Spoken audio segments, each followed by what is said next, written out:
Yo, what's up, everybody? This yo, what's up, everybody? This Randy Heff, aka their grandmother's favorite, and I'm here with a Kansas City info rail. Tonight we're doing it a little bit differently. We're just in remote locations right now. Seven's on the road somewhere. He's gonna hit me up in a second, but I'm trying to find him right now. All right, where you at, Seven?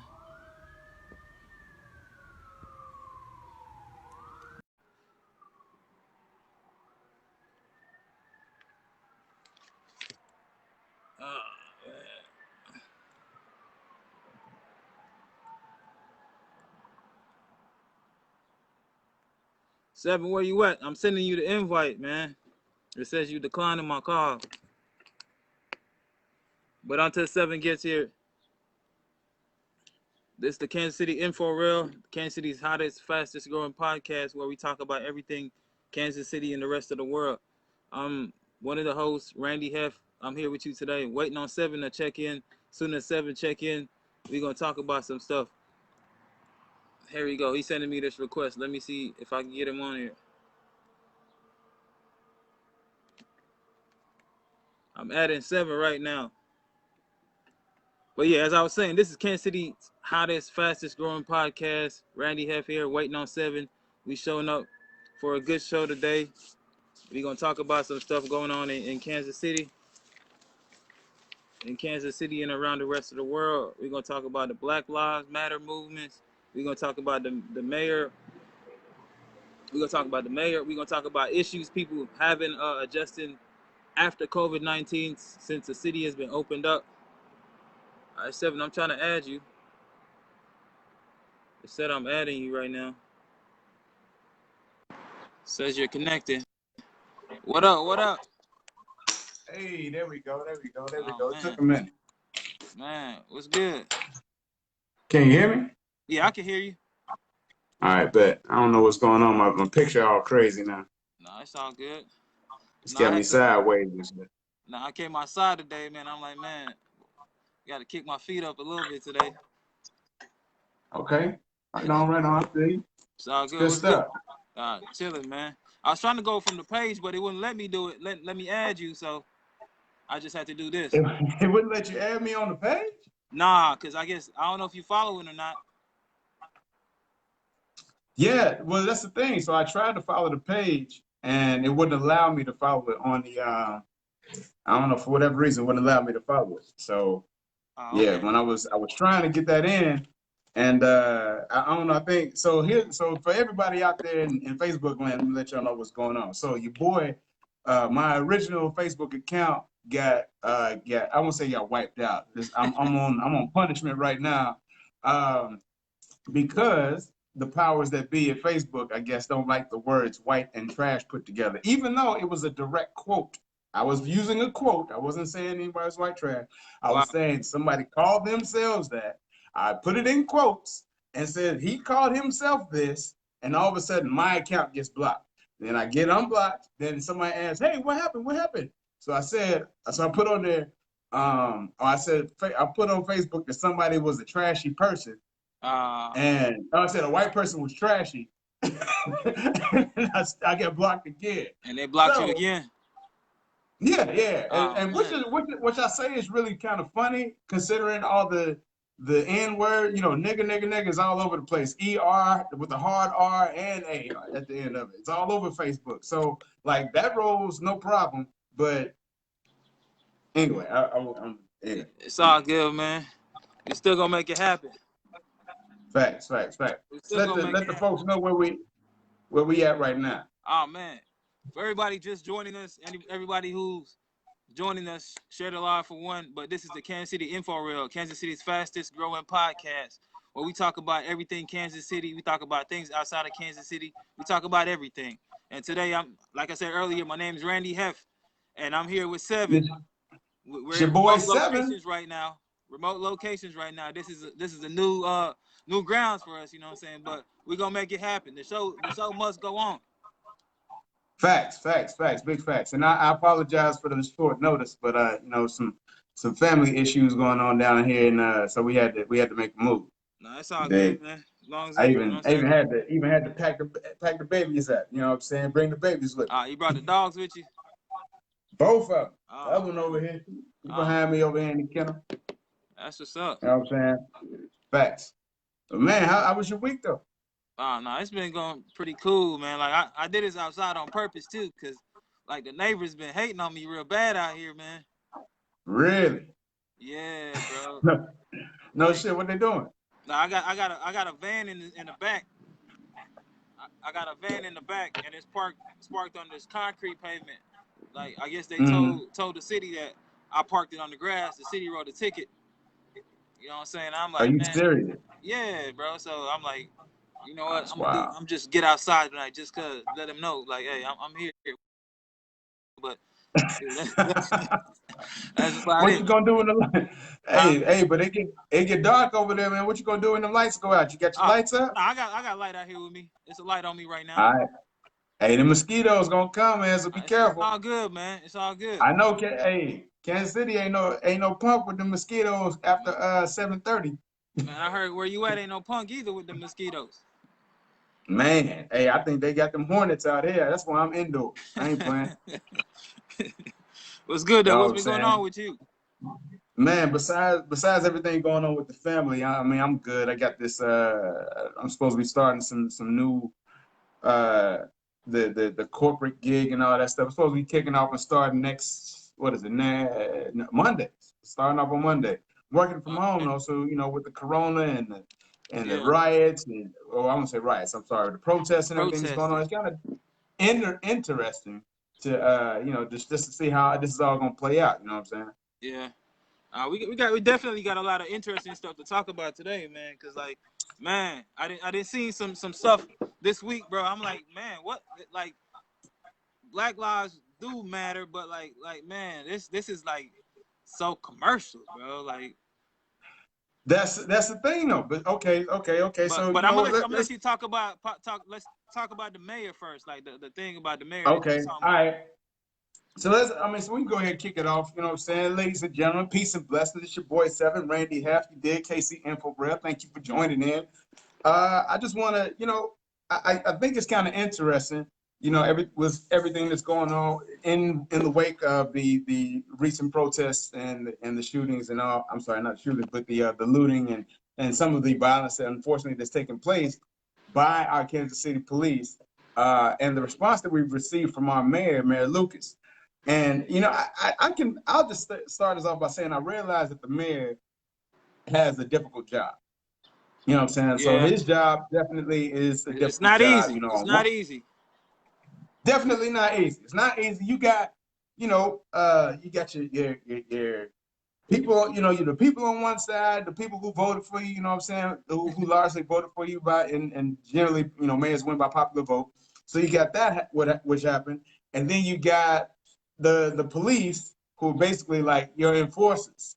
Right, And you don't want to upset the police, but at the same time, if you know they on bullshit, you should probably call it out. right. So I'll just say it's kind of interesting that recently the mayor was out in the midst of the protest, And we marching and talked, kneeling with the and people. not to cut you, but last week we talked about Kansas City being one of the Yeah, only cities in here that the mayor don't got control of the police. actually, it's the only city in the nation. I didn't know that. It's the Wow. only city in the nation that Where does the not mayor doesn't have have. where the mayor and the city itself does not have control of its own police. But I realized, so just to kind of get on that real quick, the reason for that is because of the mob influence that was heavy here in Kansas City once upon a time by Mr. Pendergast. So Mr. Pendergast was like heavily influenced by the mob, and he had the police in his pocket. So anything that he did, he got complete carte blanche Uh-huh. because of the fact that the police was going to support him. Okay. You know what I'm saying? So anyway, that's some of the history. But going into what's going on right now, so like I said, so Mayor Lucas was out there, he was marching with the people, kneeling with them, and he said that the foundation is rotten. When he's talking about the police, in particular, he said the foundation is rotten. But All then right. just like a couple of days ago, he wrote out a letter talking about, giving all this praise for the police and all this stuff. And so he put out a letter praising the police. Then he pardoned the dude who reported the police Uh-huh. for beating that trans woman, Robbie Reed, I believe it was her name, a couple of weeks ago. He cleared that man who was initially charged by the police for recording them beating someone. That happened in So it's Westport, right? yeah. So it's just the fact that like everything's kind of up in the air when it comes to, well, I'm gonna say up in the air, but it's just like the mayor's trying to please the people, please the cops, and at the same time the people are having issues with the cops. Right. So it's a fine line that he's trying to walk right now. I don't Uh-huh. know. What do you think about that though? Like you said, like since he doesn't have control of the police or whatever, so he has to play his role at this point, and like from back in the day, like I seen every time like a mayor was running trying to get elected, like it's always like they always say the mayors are crooked or something, and now that we actually got like a pretty decent mayor who is active in the community and all Mm-hmm. that, like he's like it's like, man, it shows you that his hands are really tired, like he can't really do too much as it, Yeah. like what he really wants to do he really can't do, or what he can't say he really can't say, you know what I'm saying? So it's crazy. It's giving me a different perspective on it, because like I really thought all the other people were like crooked or whatever, but now that we've seen that somebody who's younger, more energetic, is outgoing, and wants to see Yeah. some kind of change or whatever, like he really can't do Mm-hmm. nothing. Well, I wouldn't say he can't do nothing, but it's like it's almost like he's fighting the battle on both sides. You know what I'm Right. saying? It's like he's lighting the candle on both ends, so to He's trying speak. to go for the people, but he also has to stand with his people. Yeah, absolutely. And so it's just, I don't know, it's strange to me that, that well, I won't say it's strange, but it's a precarious position that he's Position to in. be in.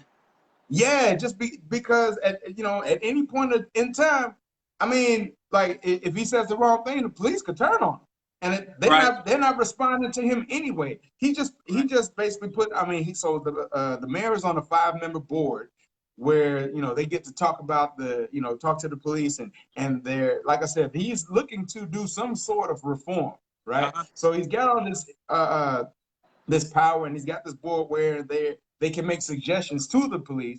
But it's like, if the police ain't riding with it, what can you really do? Can't do too much. That's what I'm saying. But and at the same time, I can tell that he's trying to do right by the people. He's Yeah, attempting to, but I like you think said, I think he is, but I just feel like that it's going to be really difficult or really hard for him to maintain that if he's doing that. You know what I'm saying? Or if he's looking to, like, at the end of this, still have all the support of the people and all the support of the police.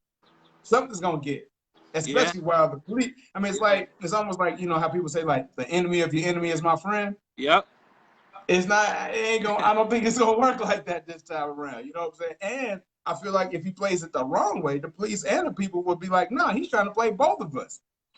exactly, and And he that's could what end was, up by himself. You know what I'm and saying? that was evident when those protests were going on and he was there. Like it's like, okay, who you with? Absolutely You with right. us Who or you you with? with the police? You know what I'm saying? Facts. And you saw Facts. that I guess he attempted to talk to the people, talk to the police, Mm-hmm. like try to be this Mm-hmm. mediator, but like, hey, you gotta pick a side, bro. He gonna have to pick a Yeah, side. yeah. I mean, so I feel like, eventually it's going to come to that point. It's going to come to a head at some point where, because what it is, generally what I'm seeing is, like, while it's almost like, he just tries to, it's like people have a thing, it's called code switching. People doing on the phone. I remember when I used to work on doing telemarketing. Uh-huh. I call people down south. I'm like, hey, sir, how you doing, sir? Good to talk to you. But then I call somebody up north, in New York, I'm like, hey, what's good, dog? You know what I'm saying? What's going? Right. So I would Just so always try to switch depending on relatable who on I'm both talking sides. to. You're trying to be relatable on Right. whoever you're talking to. So Exactly. I just want to make sure that, like, the barrier or the reason you say no to me won't be because I'm not speaking your language. You know what I'm right, saying? right. So yeah, so there's a certain amount of code switching that he does when he's out and about, Uh-huh. and I just think, if you get caught doing that to and with the wrong people, I'm just saying, you might end up being, you know, Yeah, you might end up, you know, putting the shoe on or putting the boot to your ass, and then that being the last time that you in that seat. exactly. And like you said, like how the police department is not controlled by the mayor because of the mob situation. Like I wouldn't be Yeah. surprised if something like that like happens again, where like, all right, you got to pick a side, bro. And Right. Yeah, you gotta do something. I mean, right now he's doing it with a certain aplomb that I can actually appreciate. uh-huh, I just hope that he can. I hope he can maintain that throughout his tenure as president or as mayor, as mayor, and yeah. you know, yeah. So he can get whatever sort of changes or measures that he's looking to get implemented to be part of his lasting legacy. I hope that he can actually get those. You know, get to the point where he can actually do that. Because right now he's still fighting old stuff from, you know, way back when, and then all this just basically got placed in fell into his lap. Yeah, and they can see that he's young blood, so it's like, man, I'm sure they're trying to throw everything at him. Like I'm watching news conferences, and the way they talk to him is not like the way they talk to the other mayors. You know what I'm saying? Especially like the older people, Mm-hmm. older white people in the city, like who feel like they got some kind of power. Like Yeah, they don't talk to him like, hey, we respect you, we want to see you. Nah, it's like, hey, boy, you know what I'm saying? That type of stuff. But like I said, yeah. hopefully I get it, he gets to the point where, man, he accomplishes whatever, at least one of the things that he went in office for. You know what I'm bruh. The conversations are real disrespectful. saying? Man, I mean, I'll just be honest. I mean, from what I've seen, what's good, H? Thanks for y'all. Thanks for all y'all to join us right now. I appreciate y'all. But yeah, I really feel like, you know what I'm saying. Come on, yeah. Your boy is. I mean, it's just gonna be difficult for him. I mean, no doubt, no doubt.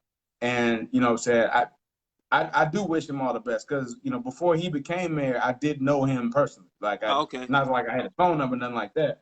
But I nah, would reach out to him when I saw him at, you know, different community events and things. I pull him to the side. We talk here and there. You know, so he knows that I have a small business. He knows that, you know, some of my concerns about things going on in the city. So we've actually had like actual dialogue. So I do know, at least from those interactions, about, you know, the small succinct of genuineness I could say I felt in those brief interactions. got you. Nah, he seems like a genuine person. Like, you know what I'm saying? He has the Yeah, interests of the people at heart. But like, you know, how they yeah. can get thrown out the window real quickly. You know what I'm saying? We seen what happened with Obeezy. You know what I'm saying? He was, we can do it, we can do it, and then he did it to us. You know what I'm saying? Man, I mean, listen. If we want to be real about it, real about Obama, man. I mean, Obama. You know, he did what he was supposed to do, man. He did Right? what he was supposed to do. He came in. He didn't have any issues. He stayed black. He didn't disrespect us while he was there. He just didn't put forth any actual measures for us while he was in there, you know. So I mean, I give, you know, and he gave us something to strive for. So I give him, you know, tip of the hat to him or whatever. You know, I feel like, you know, he did exactly what he was supposed to do. I remember when I can't remember who it was. It was somebody was talking about I think it was Dave Chappelle, matter of fact. They were Uh huh. asked him, this actually helps go into our next segue, but Right. Dave Chappelle was talking, like somebody asked him, would you want to be president? And he said, not the first black president, Nah, not the because there's a first. lot of pressure on you Right. to do and see and how you gonna look and all that. He said, no, I'll do maybe a second or third one, The you know, third. just to kind of, you know, after they kind of got up in there and the expectation isn't so high because Right. I'm just a man. You know what I'm saying? So I just feel like Obama was just a man. And he did his man shit, and you know, hey, God bless him. But um, I just feel like he was basically a blackface put on uh A white business. man. He was a black Republican Yeah, it seemed that that way. Like you said. that could sing half decent. You know what I'm saying? So he could sing half decent, but he couldn't dance. We saw that on Ellen. You know what I'm saying? Nah, Uh, that segues right into the next thing that we had on there. I want to ask you, like what you think about that 846 that Dave Chappelle put out? What's your Man, take I ain't on it? gonna lie. part of that show made me cry, man. And I'll say like, and you know, so again to everybody who's who's rolling Yeah, with yeah. the Give him some. Let him know what it is, man. man. Okay, well I will just do this real quick. So for those of y'all who don't know, you know what I'm saying, your boy Seven is on lockdown right now, so I'm not able to well at least my Talk his Facebook regular account is talk on his regular account. right. You know what I'm saying? So my Facebook account is on lockdown right now, and it kind of obsessed me, especially in this light, because I really wanted to share this information just about how much I was touched by Dave Chappelle's show, and not so much that like I feel like it was the like one of his probably like one of his better shows, or and not so much like it was hilarious because it wasn't hilarious at Nah, it all. was more factual, It was not hilarious, but it was needed. right? It was, and that's why I'm saying I think it was so important because it was needed and it was so impactful. So, you know, Dave Chappelle, for those of y'all who don't know, he has a special out right now, about 30-minute, maybe 25-minute special that he kind of did. You can check it out on YouTube. It's free. But he basically talks about, you know, Kobe Bryant, the Chris Dorn shooting, as well as George Floyd, and kind of, you know, brings that all together.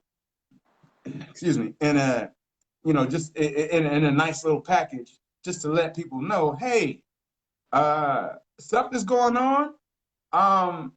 I've been talking about it. Dave Chappelle. He's been talking about it. He's been talking about it. It's called 846, right? Absolutely, it's called 846 because you know Go ahead, you can tell. No, I'm saying 846 because that's the time that the cop had his knee on that man's neck, and it's also the time that he said he was born at 8:46 in the morning. Absolutely, and that's what I'm saying. That's why I said it was just so impactful when he said that he was born at 8:46 in the morning. Then he said that, you know, then he kind of segued to a part where he was supposed to receive a Grammy, but he didn't go because that was the jerseys up for Kobe, 8 and 24. Well, it just so happens 8/24 is Dave Chappelle's birthday. So now we're talking about his birthday and his birth time. And all this shit is hitting him hard. Meanwhile, you have people like CNN's Don Lemon who are saying stuff to him like, where are the celebrities? Where you at? Where are you guys? We haven't heard from you. And that's why Dave Chappelle's response was, nigga, I've been there. I've been saying it. Right. And that's what I thought too when I saw it. I'm like, okay, I like how he's connecting the dots on things that he's already been talking about. Now that they're more transparent to everybody from the news, from the media, through the times that we're going through or whatever. Like, it's like, man, I like this that he provided some kind of closure to everything that he's ever talked about in his comedy about police brutality. He talked about stuff where he's saying like, if you're riding with a white person in a car, let the white person talk to the police. The black person need to be quiet, type deal, because the treatment's gonna be different. He talks about it all, like, but it was I mean, it just seemed like it was funny. It was funny like back then, but now it's like, man, it's reality. Like, been talking about injustice. Dude, absolutely. When he was able to kind of not so much break down these stories, because, you know, I will tell people, you know, by far Dave Chappelle is probably one of the best storytellers out right now. Absolutely. That's the same. I share the same sentiments. Man, but I feel like I wasn't even so much caught on how he broke it down, but the way he related to these issues. Like Chris Dorn, when he talked about how Chris Dorn was a police officer, black police officer in LA, who witnessed some bullshit. Had a white partner who did some really foul shit to a suspect. He went through the chains, reported the activities of his partner up the chains. He subsequently gets fired as a result. He takes that personally, decides to go on a spree. He announces exactly what he's going to do. A symmetrical war against the police, he says. Or a symmetrical attack against the police. He goes in and kills 2 police officers in their car. Then he goes and kills another officer's daughter in her home. Police finally running around trying to find this man. Dave Chappelle, sorry, around the time this is happening, Dave Chappelle's supposed to be hosting the Oscars, I believe. He flies into town. The police hit him up and say, "Hey, Mr. Chappelle, we're gonna go ahead and pick you up and take you to your venue because there's this guy out here. He wrote this manifesto. He put your name in it. We want to make sure that you're safe and all that good stuff." And Dave Chappelle was like, "Hey, I'm good. I've read the manifesto. He likes me. He thinks I'm a genius. You niggas straight? Y'all good?" Yeah. He's more worried about the people that's out there, like, instead of himself, because, like you said, like, bro, he like, I think he has some, like, I don't know. It seemed like he has superpowers, like he could see the future and like, or he's just very, very meticulous with his word, where when he describes things that are happening, where it can paint a vivid picture in my mind. Like, man, I know exactly what he's talking about. It's funny, but at the same time, it's factual. It hits. It's factual. Yeah, at the same time it hits, and you're right. I mean, that's what Dave is good for. He'll break it down and he'll give it to you raw, but he'll also give it to you in a way that you can palate it as well. Right. It's palatable. You know what I'm saying? So he'll take some complex stuff and break it down sometimes. But like I said, in this instance, I just like the way that he was able to relate to how these situations related directly to him. And so again, just going back into the story, Chris Dorn, he shot up the two officers and then the one daughter. He went on the run. Police ended up finding him for no less than 400 officers. Dave said. Found this man in a cabin in the woods in Northern California. Found this man, and they Swiss cheese the hell out of his ass with so many bullets. They kept the fuck out of this dude, right? Okay, cool. So then Dave turns that around and says they did this because he went after one of theirs, and this was their response. Exactly. So do you not understand why we would get upset at what was taking place with George Floyd? And then just to kind of go a little bit further. So, and I'm not a Candace Owens watcher, fan, follower, or anything like that. Me either, bro. But I know she put out this video and everybody was talking about it. What's good, Rob? She put out this video and everyone was talking about it. And in it, I guess Dave Chappelle kind of came at her a little bit, but not so much. But just the fact that she said something along the lines of George Floyd is a criminal. He's not the person we should be uplifting and all this other stuff. And it's like, that's like, you're missing the point. You're missing the point with that. He's not who we chose to uplift or anything like that. He's not the person who we were like, hey, this is the guy who we love his record, and this is the person that we need to put on or whatever as our martyr. Because first of all, he wasn't martyred. He wasn't. He was murdered. He was killed. Murdered. Martyrs know that they are dying for a cause. Yeah. He just got killed. I call her. You know what I'm saying? Donald Trump Jr., man. Like, hey, because she's more like, right. Hey, she's more of a Trump than the son is. Man, like she's like I say she do it for clout. Like, honestly, I think it's for clout. It's not like she couldn't be like actually thinking like that, because see how, like, when Trump mentions all this semi-racist stuff or this edgy stuff, it gets him all the attention that he needs, and that's what she's getting right now. Like, she's getting some unpaid, some have to pay for it. She doesn't have to go through the chain of commands like everybody else trying to promote whatever they're trying to promote. She just shows up and say some outlandish stuff that, like, whoa, a black person saying this, and she's gonna have the attention of the majority of the consumers of the world. Yeah, a black person gonna have some opinion on it, like on her. Oh yeah, no doubt. So she's getting everything that she's wanting out of this. So, like, I listen to what she's saying, but I'm not paying attention to none of it. I mean, but I gotta say, I mean, I don't know, going off last week's podcast,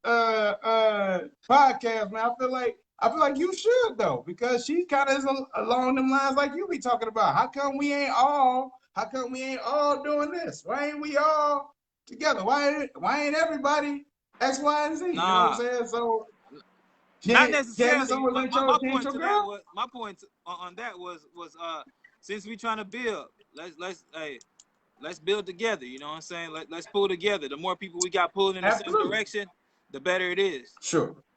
So that's all it was for me. But like I'm just saying, like, she's just outlandish with her crap, man. I'm like, bro, like, this is a black person talking like this. Dude, yeah. I mean, I always question and or give a huge side eye to not just black folks who date white people, because I don't care about that. I got a mixed daughter, so I don't really. It's not so much about that, but it's those people who decide to date outside of their whatever ethnicity and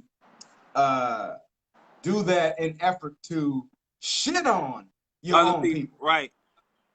That's the part I don't honor that at all, dude. I can't honor that. I can't honor that. You gonna get a somebody, a girl with good credit, and then start talking about black people who ain't got good credit, like Dude, that's what that's you what went I'm over there saying. for.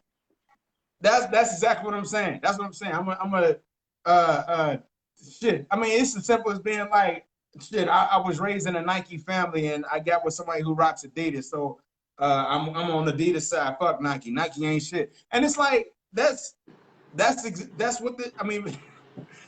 It's unfortunate that that's how that comes, because I mean, it's like it's almost like alcoholism, being a baby or being upset. That's when you usually get the most truth from people. You know what I'm saying? And I think some of the black folks who decide to go to the other side and then start shitting on black people. Oh yeah. Like, you've You're been like definitely that. of that type. You've been like that. That's what I talk Yeah. about. That fake humbleness. Like, a lot of people pretend to be humble, but as soon as they get that piece of that pie, like, it's like everybody's roaches. You know what I'm saying? Dude, that's just that that reminds me of this picture of this quick video clip I saw. And I don't even know what context would make it look good, but basically it was some influencer or somebody who got some sort of social media or something, I would imagine. They were sitting, they decided to step into the street in the middle of a protest, put on all black, with their dress on, make sure the dress got a nice deep split in it all the way up to their crotch, so they can put their leg out. Of course, this is one of the mayonnaise people. so she got a leg out, and then she's sitting there with a sign that says, all lives matter and all this. And I'm like, I'm sorry, Black Lives Matter. Black Lives Matter. And wait, meanwhile she gotta, make sure her hair's right, gotta get the right look and all, doing all this. And I'm like, chick, if you doing, what are you doing? What are you doing? We ain't got time for that. I mean, that's just as bad as the freaking congressman, what is it, the Kente Congress? Taking a damn knee, wearing Kente clothes. Homie, we right under RBG, red, black, and green. We ain't Africans. We ain't Africans in America, at least, not like that. And Kente, that's Ghanaian. So we all Ghanaian? See, that's what I'm saying. People are doing a lot of moves right now that are like very what's the word? Substantive. I mean, not substantive. They're very they lack substance. Like very just surface-based ass statements. That I'm gonna do this, and we're gonna follow this, and this is what the trend is. So we just gonna ride it out. My question to everybody, and I'm gonna ask you first, Mr. Hep. But I mean, what do we do in situations like that? Are we supposed to just accept and I know we kind of getting off the subject a little bit, but do we just accept? Do we just accept whatever we can get? Or do we keep saying, what are you doing? This ain't the shit we want. We need this. Specifically this. Stop giving us all that. We need this. So I don't know. What do you think about the representations that folks are given when we need actual legislation taking place? Honestly, like, to me, I think this is gonna be like the longest drawn out process, because everybody, like, it seems like a lot of people who are getting the forefront have a lot of hidden agendas that they're trying to like push in front. Like it's like, man, okay, it's cool, but it's not exactly what we're looking for. But they're riding it because they're passionate about it, and we kind of have to understand, like, not have to understand, but like you have to realize that like when you find once you find out what drives a person, that's what they're gonna be Mm-hmm. passionate about. So like, hey, for me, Yeah. I want to see everybody equal and pulling in the same directions, but Mm-hmm. at the same time, if pulling with a Gucci shoes on looks better to the person in the front of the line, like I can't stop them. And that's what I'm saying. The pool is gonna be like so long, like because that person's gonna make sure their Gucci look good or whatever personal Yeah. agenda they have. They're gonna make sure it looks good for them before they exert themselves in to like the bigger goal, if that makes sense. Right. No, I got you. I got you. And yeah, that makes huge sense to me. I feel like, dude, when it comes to representation, I feel like it definitely matters. You know, representation Nah, matters. yeah, it definitely matters. But I'm also a student of Shakespeare, and in Uh-huh. Macbeth, you know, like we hear, there's a book out actually by this name, but in Macbeth, there's a part where there's one of the soliloquies, but one of the guys goes in and he says, tomorrow moves in a sorrowing pace from day to day, blah, blah, blah. But at the very end, he says, it's a tale told by an idiot, full of sound and fury, signifying nothing. And that's what it kind of looks like in some cases, or at least I'll say in the past. In the past is what it's looked like, especially when it comes to corporations and corporate support that we've received for, you know, hey, there's a For black different issue, or things, we yeah. support this, whatever, you know, whatever this thing is, they just riding the wave. They saying, all right, cool, this is what it is. We own it today. We own this thing. We own it. We riding it today. Cool. And it's like it feels disingenuous when once the wave is over, they like, hey, we're gonna go ahead and go to our separate corner. We're good. Y'all straight? All right, fine. And they just go ahead and walk off when we really still need stuff. We So still that's why I'm suffer, really asking, like, and that's go my ahead. point. That's my point. Like it seems like I'm not saying this whole like how do I put this in like the capitalism.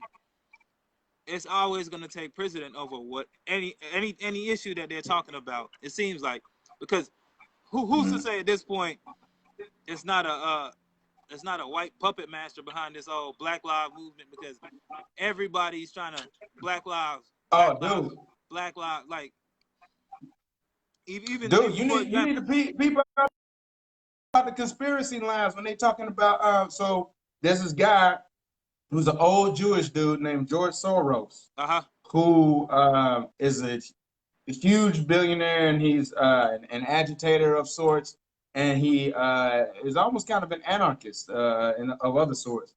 And a lot of people are saying that there's rumors that this guy, George Soros, is the one who actually funded Black Lives Matter.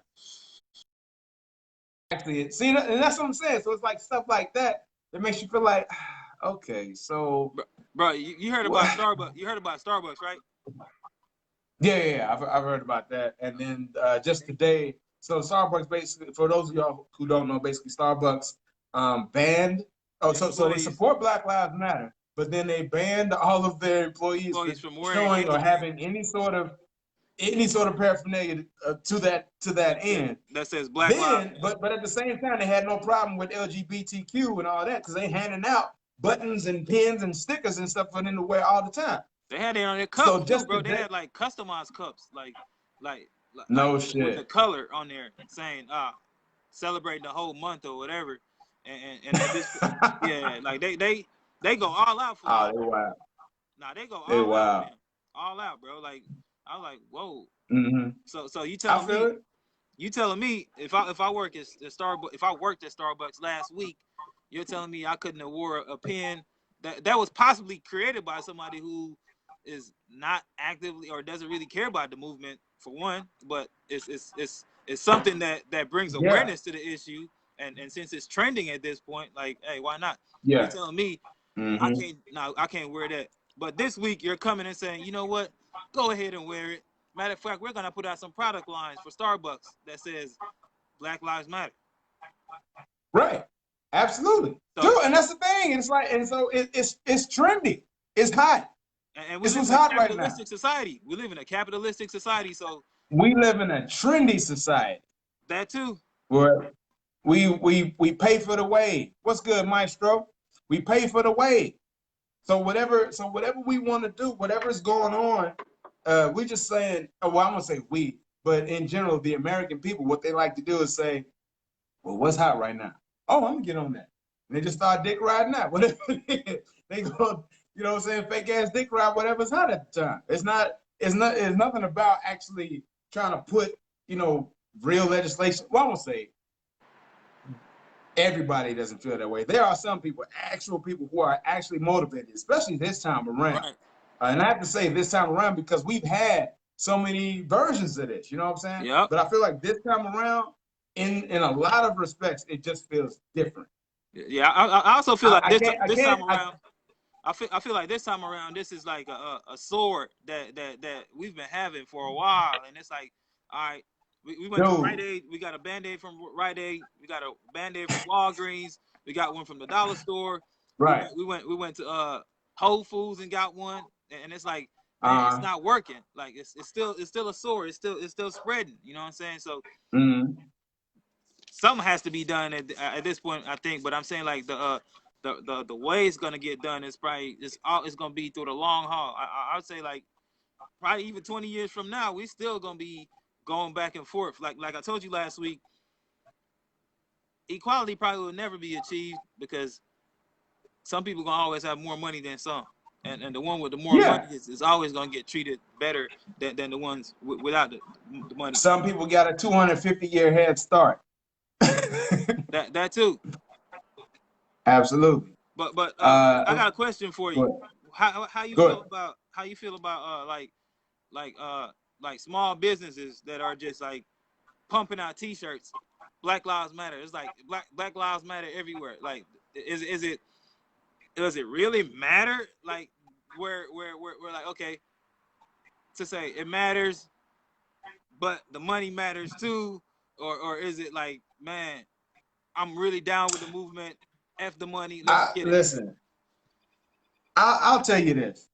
You know, I don't know about anybody else's feelings on it, but these are just, so the views and opinions that are about to be expressed by your boy Seven are only your boy Seven. So see, somebody said we need to scrap the whole system and create a new one. Absolutely, I'm with it. I am with it. Listen. I was in an argument. Well, I was an argument discussion with some of my cousins earlier today. Some of my male cousins, and they were. I mean, one of them specifically was like, he's waiting for it to all implode, waiting for it. That's basically where he sees it going. Now, me, I'm not as, you know what I'm saying, I'm not as skeptical. You know what I'm saying? I got a little bit more faith in the people and a little bit more faith in people's interests, to be quite honest, because when it comes down to it, a lot of people are just going to go with whatever is most fits or aligns with whatever their interests are. See what I told you? What I said earlier, exactly what I said earlier is like, you got to find out what drives them, and they just going to be on their side. Yeah. But as far as what you're saying about the shirts, though, again, like views and opinions are only expressed by me. No, I'm just saying as far as the shirts, like let's just say it's a white vendor who made some Black Lives Matter shirts. Yeah, let's go with that. Small business. Should we go and buy them? I'm gonna ask, why are you making them? Like because see, here's the thing, because I again, people like to ride the wave, and they'll print up some shit they don't even support because it'll make them $1. Right.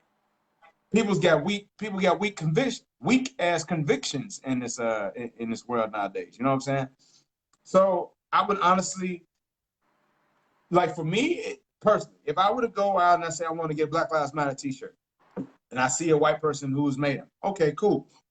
I'm gonna check this person. I'm gonna vet them. What have you done? Why are you making them? Is this like your new thing? Have you always been doing this? Where have you been in the community? Who do you know? I would really start checking them out and seeing like what they're about before I drop. What are the proceeds going towards? What are the proceeds going towards? Like who's this gonna benefit? Like absolutely, all of that. I'm trying to see like where you get my info, or where you get your shirts from, where you got your ink from, who are you selling these to, why are you selling them, what's your aim, what's your goal, who are your folks, who is your peoples. I'm sorry if my people in Chicago, I ain't trying to start no problem. Nah, but But even you know, even just looking at like YouTube videos or news items, and the buzz coming mm, out already, bro. You done jinxed me, man. Nah, even looking what at I news do? items, even looking at news items on right, researching stuff on YouTube, Black Lives Mm, Matter or whatever. Like I'm right. starting to get like emails that say like, are you interested in T-shirts doing designs that say Black Lives Matter? And I'm like, bro, like, what is this? And Like, that's see, I feel like I'm caught in the web. that's one of the issues that unfortunately that we have.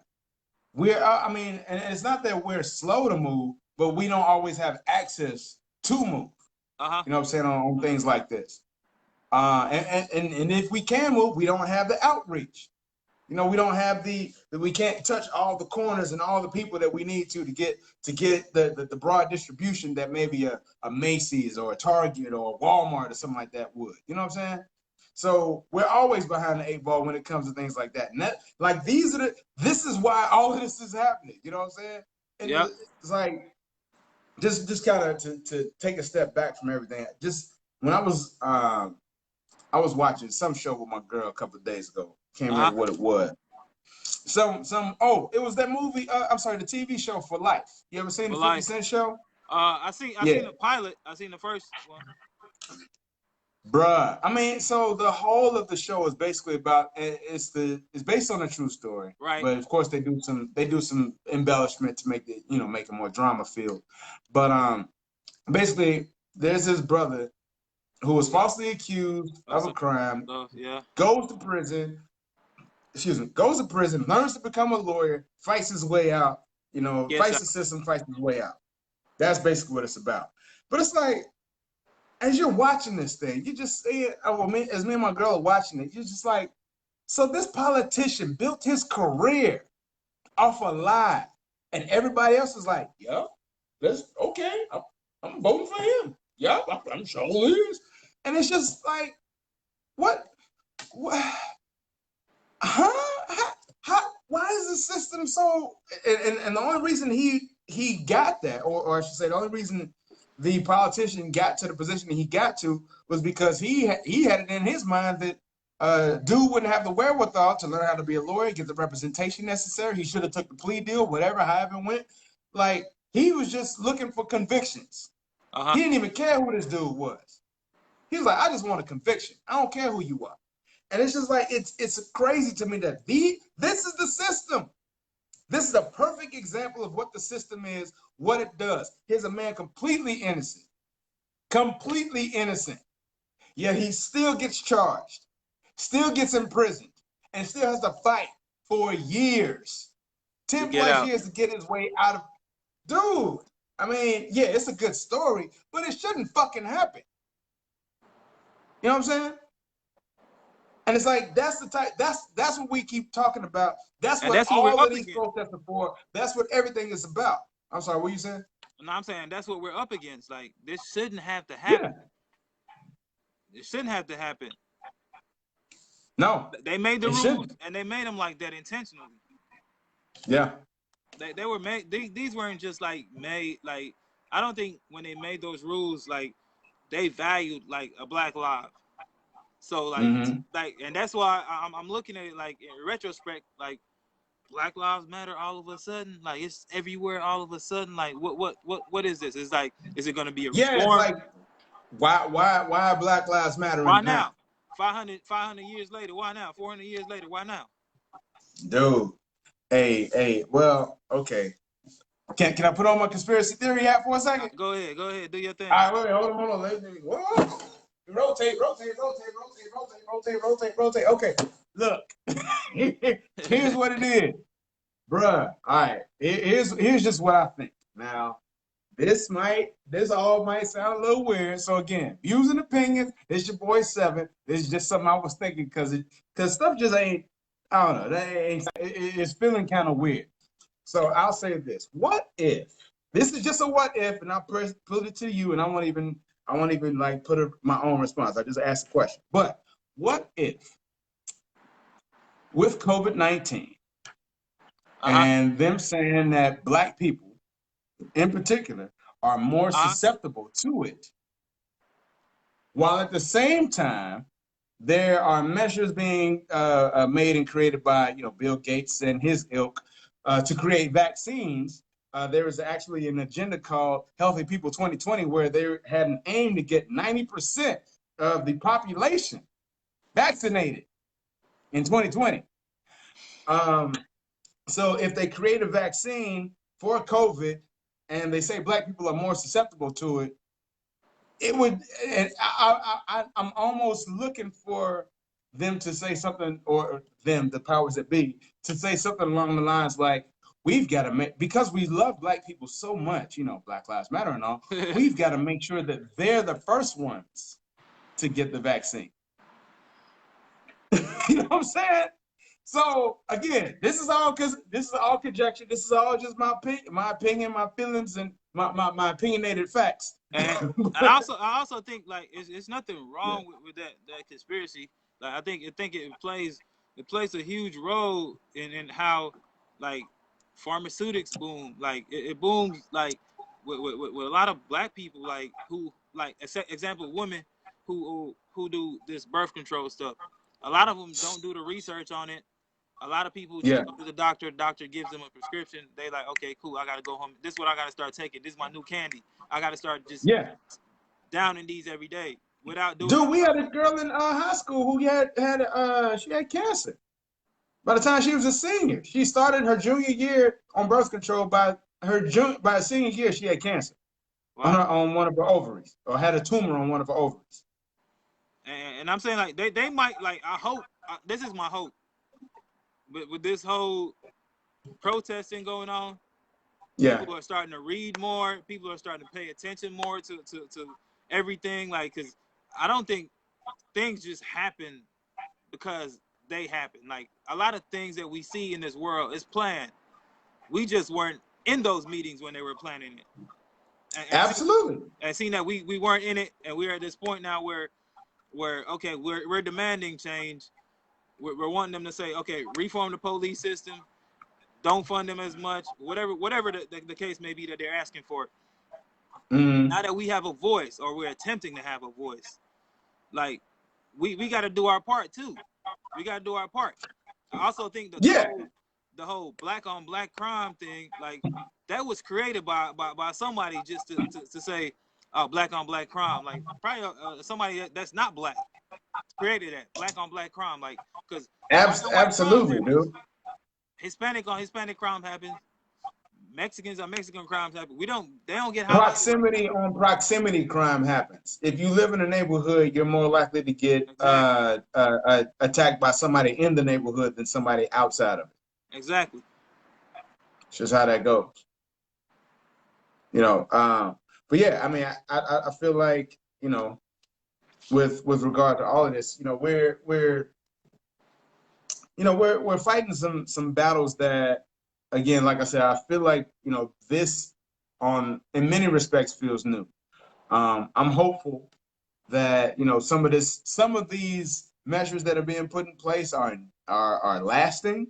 And that, I mean, because of course some people gonna just give you lip service. It's just part of the game. You know what I'm saying? You're gonna get lip service.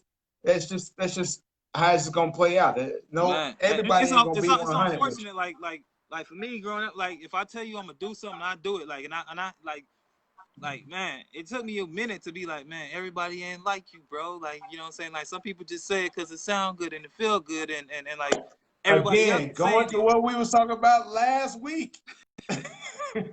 Everybody ain't on the same page. Everybody is not you. You're right. They can read the same book and don't get the same meaning from what, you know what I'm saying? So but at the same time, if we like, it has to be a concerted effort by the like you said, the few who are interested, who want to walk that walk or whatever. It has to be an effort where everybody, like, we got to be on the same page. It can't be no divide. It can't be no let me put my Gucci belt on for. Nah, it can't be none of that. It can't be none of that. Well, I mean, well, you talking about with the ones that you actually choose to build with? Right.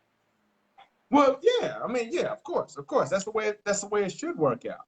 That's the way it should be. Should. You know what I'm saying? That's the way. Go ahead. I'm sorry. No, I said it should work that way, but we know things happen. Is the light too bright Yeah. on me? Because I feel like I look like kind of light skinned. I don't like that.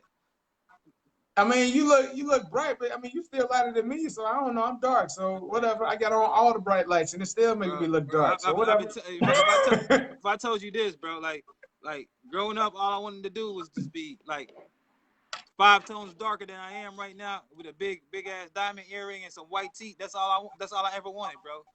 That's all I ever wanted. Like I didn't even want to go to school, none of that. I just want to be dark skinned. Everybody want to be black until it's time to be black. Fuck out of here.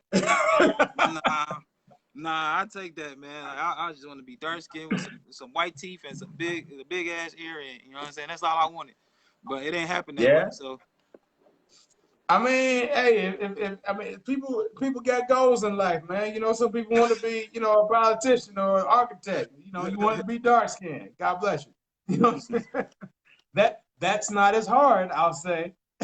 nah, it's not. It's not. But you can hey, goals. Everybody should have them. Yeah. Like, how do you like, just to segue into something else, just some Kansas City news. How do you feel about everything being reopened for the 15th? I mean, I'll be honest. I'm going to be completely skeptical, and sitting back and just trying to make sure that I'm, what I'm saying, just chilling. Because again, like I keep saying, I am not your dove. So when they having the full rollouts of everything, y'all go ahead and do the streets. Yeah, y'all go ahead and do that. Let me know what it's like. The gym that I go to, they opened up last Wednesday. Was I in attendance? Nah. Hell no. Hell no. Not no. Hell no. I did my push-up. Matter of fact, me and my girl did a workout online that day, as a matter of fact, just to show we are not going to the gym. No. I'm going to let them figure it out, make sure everything's cool. Wait about 2 weeks, maybe 3, to see if anything popped up at the gym. Wait a month. Wait a month. Yeah, I'm gonna wait 2 weeks, because that's what they say. Like, you're supposed to quarantine yourself for 2 weeks after you've been exposed. If you've been exposed, if you don't know if you've been exposed, whatever. So okay, cool. Self-quarantine for 2 weeks. So I'm gonna let about 2, maybe 3 weeks pass. Then I'll say, then I'll check the internets, start doing See some what's popping Googling, on there. check the KC star and see what's going on in Planet Fitness. Anybody got that? Man, as of right now, they say they have what, 1,500 cases in Missouri. But You like, said it's a what? They have 15. Well, I think it's like 15, like 1,500 new cases. Since when? Since I think I just checked it today. It says they have that Damn. many cases. So I don't know. Ooh, I don't know what's 1,500 going new on. cases today? No, I don't think today. Well, but like, I mean, possibly over the last couple of days with the protests and all that. So, from what I've heard, from what I've heard, they said that now this is just some tertiary thinking or whatever, but I'm sorry, it's research. But I did see briefly that there were concerns that COVID-19 was coming back. Right. This whole second wave thing, like it got me like, man, I don't know what's going on with this whole second wave joint. But I seen an interesting story, bro. I said I was gonna share it with you. Okay. Somebody was getting married, right? They paid for I guess they've been planning the wedding 2 years, like since 2 years ago. So we're in 2020, and they're supposed to get married in June. So in 2018, they've been planning it because I guess they said they're on a budget and it makes sense to plan it further out so they don't have these big chunks. Hey, I can understand. Me and my girl ain't getting married till September next year. So we got to save all the coins, all of them. So they're saying that they planned it 2 years out just so they can make payments and pay everything off without having to stress and all that. So they paid this venue. I guess the place is called a Venue 508. It's in Kansas City, South KC. So they paid. It included a $250 non-refundable deposit plus a $1,900 fee. So it's over what? So 2,000. $2,100. Yeah. Yeah, about $2,100. They paid. Mm-hmm. All right. They paid it. They Or said they got 2,200. They Mm-hmm. said they booked it in January of 2019. Now they paid all this. Their wedding date it was supposed to be in June this month. So they've been Mm-hmm. reaching out to the owners of that place to say, hey, can we get our money back? They Yeah. keep telling them like, $250 is non-refundable, but not mentioning the Okay. other $1,900. Yeah. Where my 1,900 at? Not, so it got to the point where they were still going back and forth or whatever. The business owner told the people, okay, you were supposed to get married in June 2020. Why don't you just go find somebody who wants to get married in June 2020 and sell them that date, but we're not going to give you your money back. Bruh. So they were saying, okay, what if the virus doesn't end in 2020? What? So this person's going to give me their money for my date, but it's going to be an ongoing cycle of BS where it's just, Kicking the can. It's called kicking the man, can. That's what that man, is. Kicking the can forward. man. So it's got to the point where they were telling the venue like, okay, we want to reschedule for 2021. They told them they're not booking that far out. Mm. So it's gotten to the point where like, man, are we gonna get our money back or are we not? So it's a They lawsuit. probably ain't. It's a lawsuit pending right now for Yeah. that money because the contract didn't state that it was non-refundable. It was only 250 out of the total that was non-refundable. Everything else should have been refundable. So yeah, it's Mm. crazy out here in Kansas City. Not saying it ain't crazy everywhere else, but imagine how many other businesses might be trying to do the same thing Dude, when they listen, reopen. location. I feel you. I feel you, and I feel sorry for that couple, man, because it's like you, and especially if Hey, let me and get they this light out spent my it face all. real They quick. already paid.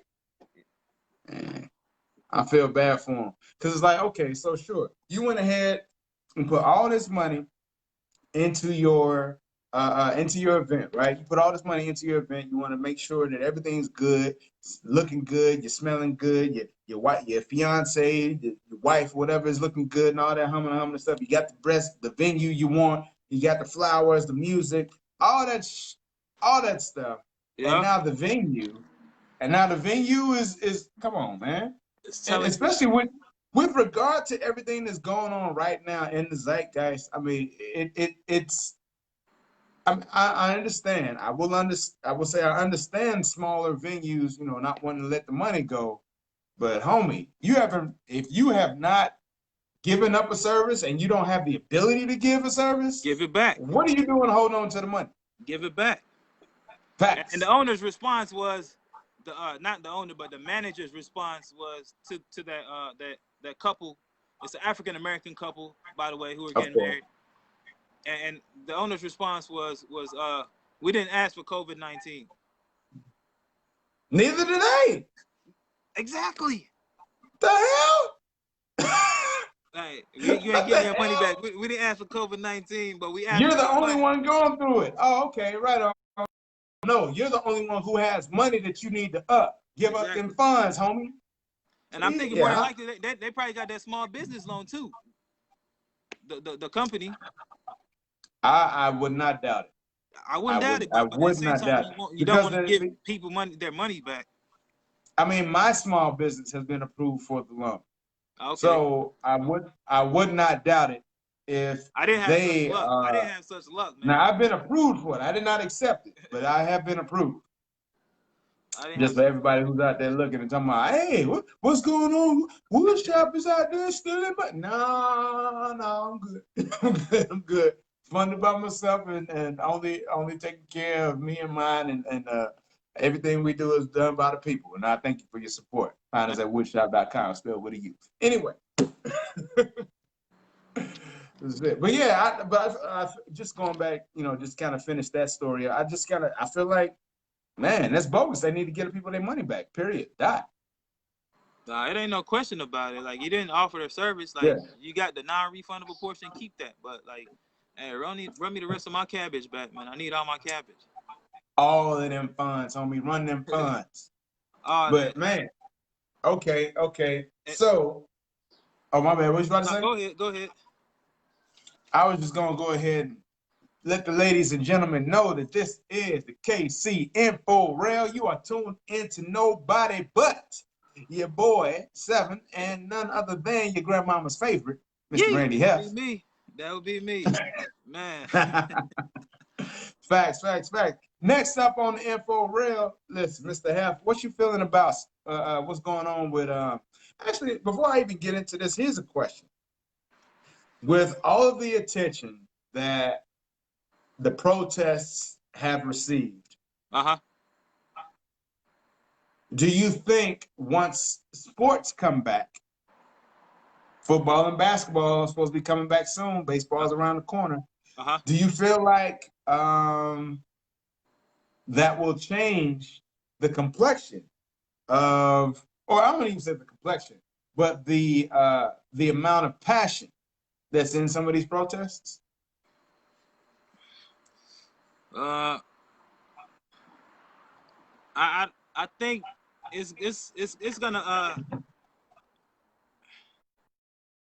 it's kind of hard to say, because like I understand everybody's entitled to their opinions or whatnot, but like Yeah. I don't even see, like, I don't even think it's a good idea for sports to come back right now. Or if they're gonna come back, just make it like be enclosed venues or whatever. No fans. The fans can watch it from TV on subscription Okay. or something. They have to buy a subscription to watch it or something. But like, Okay. if they do come back and allow it, I think fans are they can go to wherever and protest. They should, if they're so adamant about it, or like just want to see some changes. Like, we have to protest these events, sporting events, because most athletes or whatever, they're just pawns in these games, and they don't, not major stakeholders in the in those companies or whatever. So like, we would love to see it go on, but at this time with the current climate, nah, I think the protests need to continue. And if the people who want to buy into the sports stuff, or want to buy into them programs, they can. But the people who don't, like, nah, I think the protests should continue, man. Yeah, I mean, personally, I'm hopeful that, one doesn't overshadow the other or take away gas from the other one, because I like the way everything is going right now. I mean, I ain't gonna lie, I'm not a fan of and don't support any of the looting, any of the riots, any of that, or any of the agitators who decided to go out into other cities and just start shit. No support from the Info Rail or from your boy Seven Blackman whatsoever. What I'm saying is I support, or I should say I like the protests and the support that Black people in general have been getting as a whole. I'm waiting for some of that support to turn into active and lasting legislation, so that way some of these things we don't have to keep repeating. You know what I'm saying? But as a whole, I support what's going on. I just feel like the sports and all that would kind of be a distraction, kind of like what I was telling you about with that one brother that I follow on my other page. Which, again, for those of y'all who don't know, your boy Seven is blocked on Facebook right now, and he's out of here. All my pages, well, both of them. Man, anyway, but there was that one brother. Yeah, right. But there was that one brother who said that football is to Black men what weave is to Black women. And I kind of feel that. I ain't gonna lie, I feel that. Not so much that, we're to the point of we sitting there and we trying to, or that women, talk about weave like the way we talk about football players and saying, hey, your Yaki B1 or QB or whatever ain't as dope as my Yaki 4C or whatever. I'm sure they don't have those sort of conversations, but I know that men will talk all day about football. We'll talk all day about basketball. We'll talk all day about sports in general. So that's why I'm just kind of like, I like where we are right now. I don't want any outside force, which I know that powers that be, Donald Trump, corporate interests, especially team owners, are looking to dissipate the furor that's going on right now. They want to dissipate the fire so that way it's not as intense. So they think if we bring back sports and all that stuff, oh yeah, that people get distracted enough so they won't even worry about it. At least that's my thing. Yeah, and on top of that, I think they're possibly gonna bring it back, but bring it back with the whole line Black Lives Matter in there. They're gonna find some way to incorporate it because look at let's say Black Lives Matter was started by black people. It's black owned. It's a black owned thing, and it's going. I'm pretty sure it is, but go Yeah, ahead. I'm with you. It's going good. Like it's trending right now, as you can see. Look what happened with the Black Wall Street. It was booming. People was making money, but what they do to it? Blow it up. So Hey. my point is, I hope if it comes back, that they don't use it as a selling point to get people back into their arenas, into their. Oh, I see. Yeah. Like, the NFL supports Black Matter. Dolphins versus Redskins tomorrow, 7 p.m. Some shit like Exactly, that, right? exactly. So like I said, like most of the times it I seems got you. if the oppressor is not in a conversation, they do things to manipulate it, and like with the Black Wall Street, they blew it up. They messed it all the way up, and that's what I'm hoping doesn't happen with this Black Lives Matter, where it gets so saturated and it loses its value, it loses its purpose, it loses everything, because if this loses its everything, intensity, its goals, its aims, all of that. Yeah, if this loses everything, the whole movement is like it's put back like 20 steps or 30 steps. We're that's 20 years behind if this loses. Dude, more than 20. I'd say that. I'd say way more than 20 personally. But yeah, I feel like it would be a huge disservice to us if that's ultimately what ended up happening. But just since you brought it up, what do you think about and this we will get on the sports thing, ladies and gentlemen, but I just kind of got a question real quick. What do you think about President Trump kicking off his re-election campaign in Oklahoma, the home of the Oklahoma massacre, where Black Wall Street was, on Juneteenth? What do you thoughts? Dude, feelings? Like, man, I think the strategy that he used last time, where he just kept himself relevant, stayed in the news, stayed in everybody, but like, I honestly think he's really, like, deep down, he is racist. Like he's everything bad that America doesn't need at this point. Everything that they don't need at this point, especially, like, he hasn't came out and supported or said anything positive or said anything calming to the people. He is, like, I think he's instigated more of this what happened with all the rioting and the looting. I think he's an instigator for it. And for him to just still try to ride that wave of kicking off his campaign in this climate. I mean, I understand November is right around the corner. You want to get your stuff in, but, like, he's using, like, specific places, specific dates, like, just to, like, I don't know, emotionally, like, mess with people, and that's no bueno, man. Like, I just feel like it's gonna blow up in his face this time. I hope it does. Actually, I hope like people are smart enough to be like, man, nah, dude, this is enough. Is enough. Enough is enough. Like, you've done enough. You said enough. Like, you're just, like I said, like a bad manager at McDonald's. That's what he is to this country. Yeah, no, I got you. He's just a bad manager, man. Like, he just get paid to manage. He don't care about nothing else that's going on unless it's affecting his pockets or affecting his interests. and that's not what we need at this point. We need somebody who's gonna like Right. we need a whole bunch of reforms in this country. We need Yeah. black lives to really matter in this country, and I don't think that's even on his radar. Mm. Yeah. Oh, well, here's the thing. I feel like it is on his radar, but I feel like because he knows he doesn't give two F's about it. He's like, yeah, it's on my radar. What if they got coming up? What's significant to them? Let's shit on that date. Let's make sure we take a huge dump on that date for him. Got it. Cool. 5 days after my birthday, bet. Let's do it. Black people ain't got no nerve having black people have no reason having any holiday in the month where my birthday is anyway.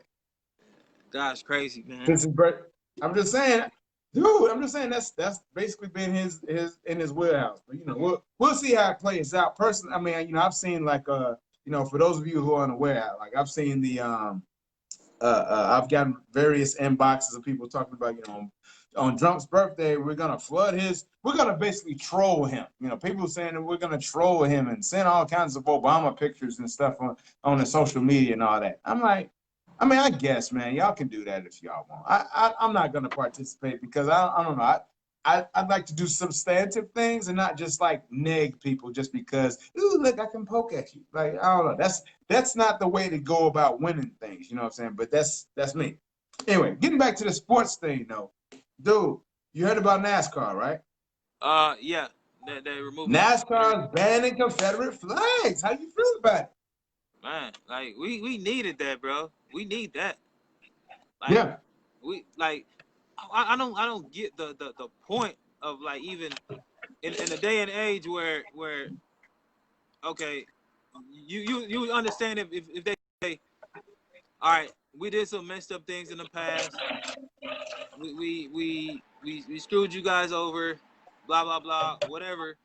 But to make up for it, all right, we just not gonna rub all the stuff that was like insults to y'all in y'all face. You know what I'm saying? We could just gonna get them out the way, but to still have them in like arenas where people from all nationalities, people from all races support, like that's like insulting. You know what I'm saying? So them doing that, like, okay, it's cool, but I still want to see some other changes.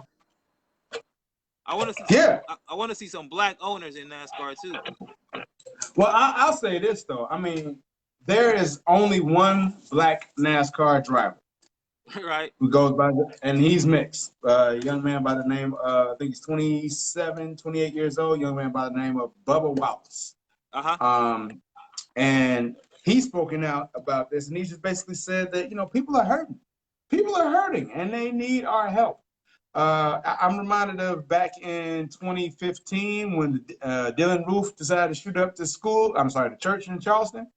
And Sorry. he got something to eat. And yeah, but when that happened though, a couple of weeks later, NASCAR decided to, you know, say, hey, let's, you know, keep the Confederate flags at home for a while. And even Dale Earnhardt Jr. was like, hey, that flag is completely offensive to a whole race of people. Yeah. You know what I'm saying?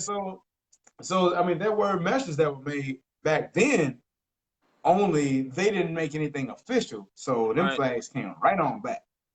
You know, so I feel like what's happening right now, I mean, it's going to completely ostracize some folks and make people feel like, you know, fuck this shit, fuck this planet, F this country and all this stuff, because I don't want to be in a place where I can't express my freedoms and all this stuff to have a racist flag up. I don't know. I mean, but they had 400 years to like, they had this whole time to express their freedom and look at the other race as relevant, and that didn't happen. So like at this point, like, man, people are outraged and they need to see some kind of change. Like I just hope that removing all the Confederate statues and Confederate flags and all this stuff, like I hope that's not the only change that we get out of this thing. That's what I'm talking about. Otherwise, it's full of sound and fury, signifying nothing. Yeah. You know what I'm saying? That's the stuff we're talking about. All this noise, but you ain't said nothing. You know what I'm saying? So yeah, I'm hopeful that, you know, that turns into lasting change. Of course, like I said, it'll ostracize supposed to make people feel upset. There was a driver, 50-year-old driver, NASCAR truck driver by the name of Ray Ciccarelli. And basically he was saying that, he's retiring. This is unfair. How dare you? I was already going to retire, but I'm definitely doing it now, or whatever the hell. But I'm like, ain't nobody heard of you. You've never won. But all right, right on. God bless you. You was already on your way out, brother. You ain't win nothing. You're like Jason Collins. This is the only time he's ever gone viral. So, he's just loving it. You know what I'm saying? He like Jason Collins, man. Remember that one NBA player that came out and said he was... Yeah, the gay dude. Yeah, averaging 2 points. Like, nobody cares about you, bro. I'm gay in my 18th year in the season, in 18th year in the league. I'm gay. Oh, and I'm a reserve. I'm a lifetime reserve player.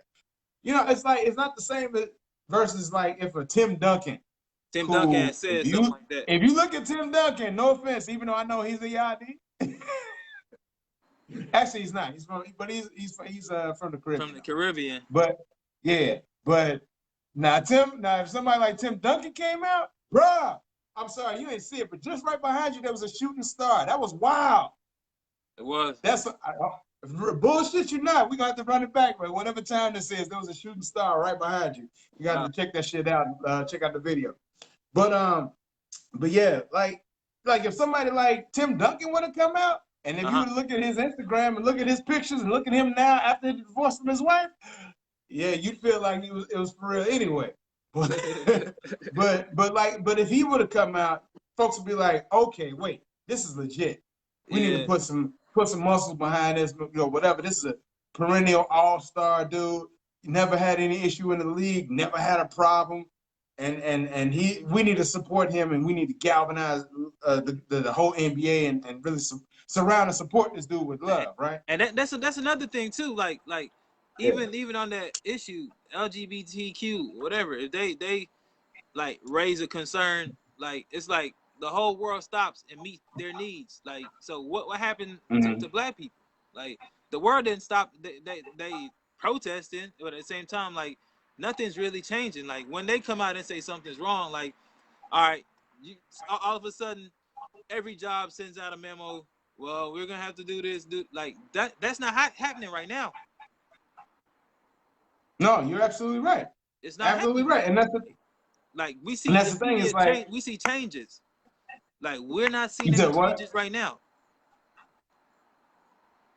Absolutely, we're not, and so that's why, again, just going back and keeping the message the same. That's why all of this is important. That's why all of this is significant. That's why everything that's going on right now is imperative to be maintained. Because you know what? Now that I just look, I think that was just a mosquito that flew behind you. Because something else just did it again. It might have been a fly. I don't know. But anyway, but I'm just saying, all this is important. So we need to keep the fight. We need to keep the foot on the gas and keep going forward. We may not hit all the stops that we need to do. We may not get, pick up everybody we need to pick up along the way. We may lose some folks along the way, but I feel like we need to keep this thing going to see where the hell it goes, because too many times we've had motivation, we've had movements that have died. Yep. You know what I'm saying? So I'm hopeful that we can maintain this one. So shout out to NASCAR. You know what I'm saying? I wasn't a huge fan, but you know what I'm saying? Who knows? Maybe having a black or a half black racer in there now.